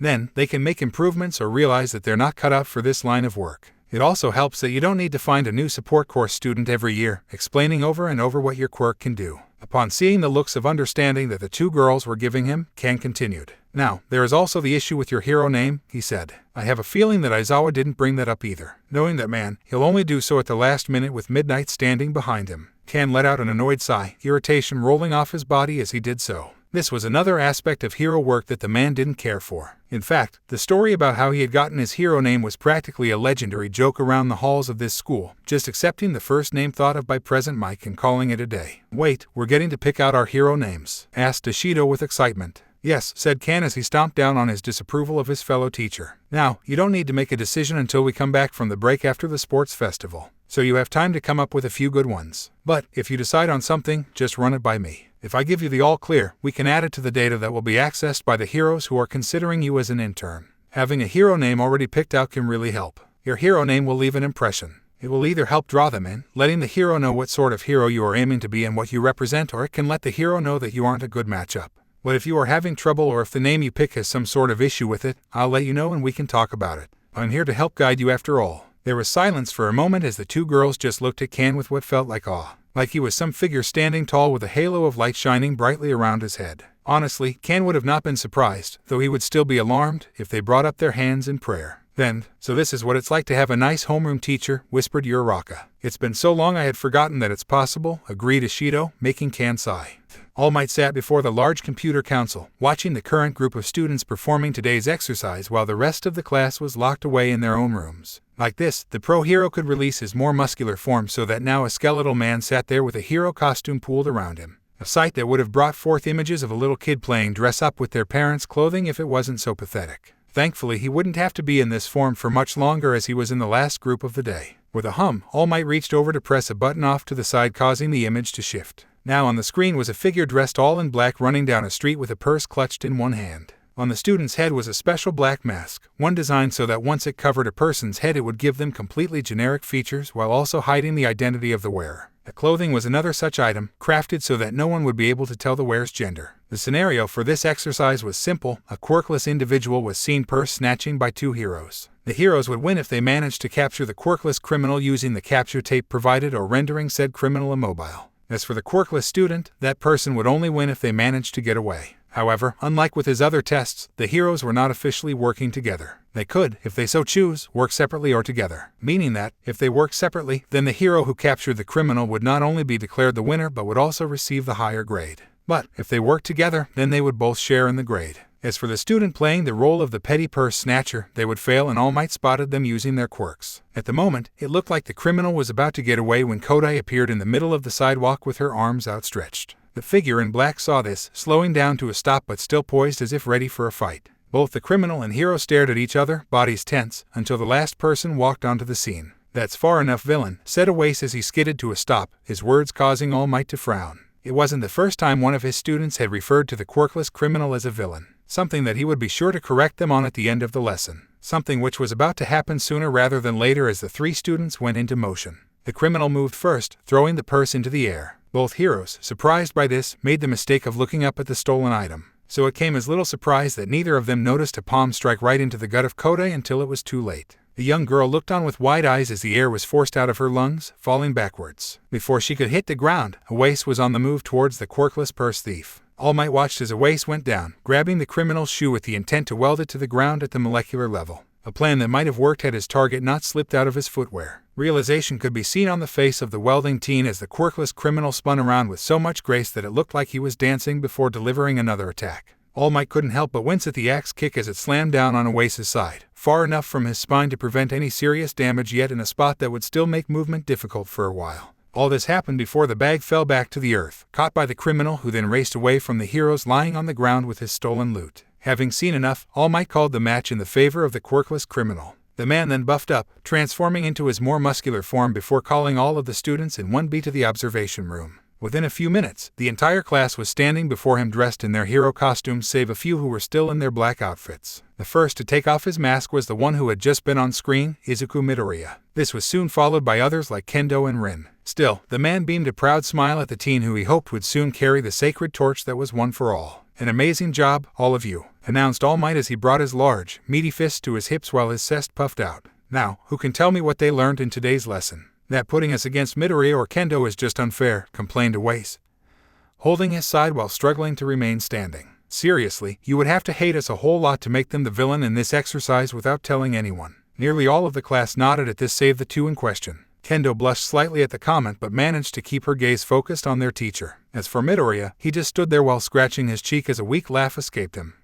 Sorry young Awase, but that is not the correct answer, replied All Might, throwing his head back and laughing for effect. The true reason behind this exercise is to never let down your guard. The identities of your foes were kept hidden to help simulate a first encounter with an unknown, a faceless person in the crowd. From what I saw today, many of the heroes made the assumption that, based on the one piece of information provided, their quirkless status meant this would be an easy exercise. That between your additional physical training and your classmates' inability to use their quirk meant that this would be an easy match. However, none of you considered the fact that I would have chosen members of your class who were more skilled in hand-to-hand combat to be your opponent. Nor did any of you act like the culprit could have been armed with a knife or gun. Never underestimate your opponent, whether they have a weak quirk or none at all. Then, before anyone could comment on this, he continued. There was one other thing that I noticed. Nearly all of the hero teams referred to their target as villain. This is a mistake, as a quirkless person can never be a true villain. Make sure that, in future classes, you refer to them as a criminal. Now, moving on.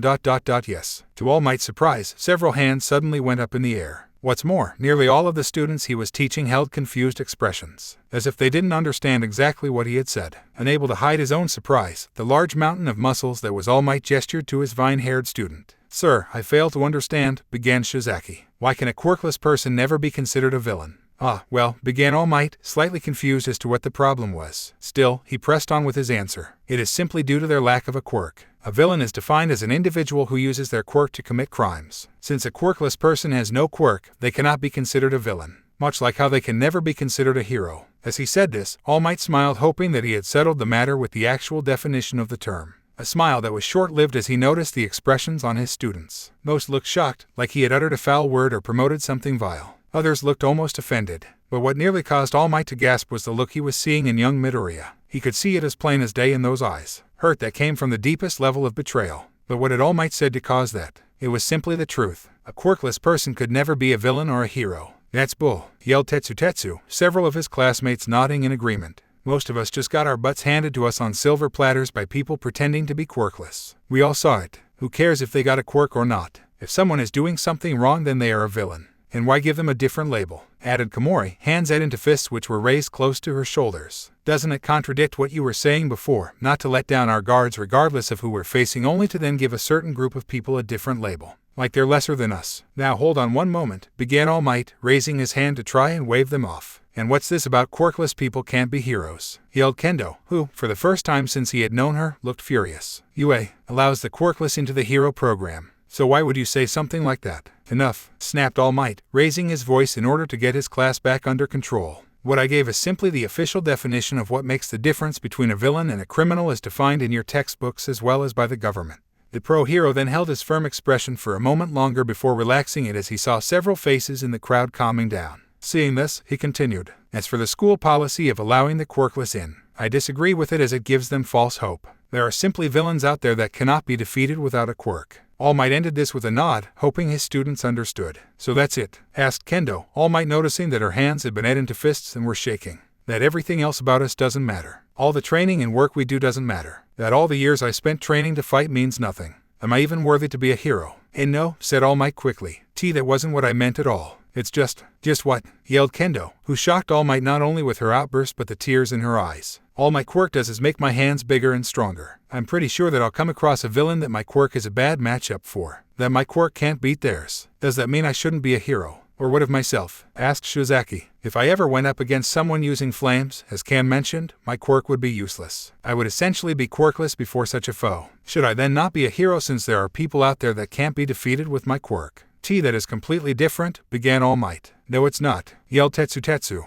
You're saying that quirkless people shouldn't even try to be heroes because there are those out there with a born advantage. So why doesn't that apply to us? Why aren't you telling us not to bother because there might be people out there that we can't beat with our quirks? Heck, Midoriya and Kendo can kick 9 different kinds of ass. If they lost their quirks, would you just kick them out like they were trash? Because that would be really unmanly. Just give Midoriya a couple of swords and Kendo some leather gloves. As more students spoke up, demanding to know if they could be heroes or not, All Might gave up trying to answer their questions. He could tell that they wouldn't listen. It was official. He had lost them.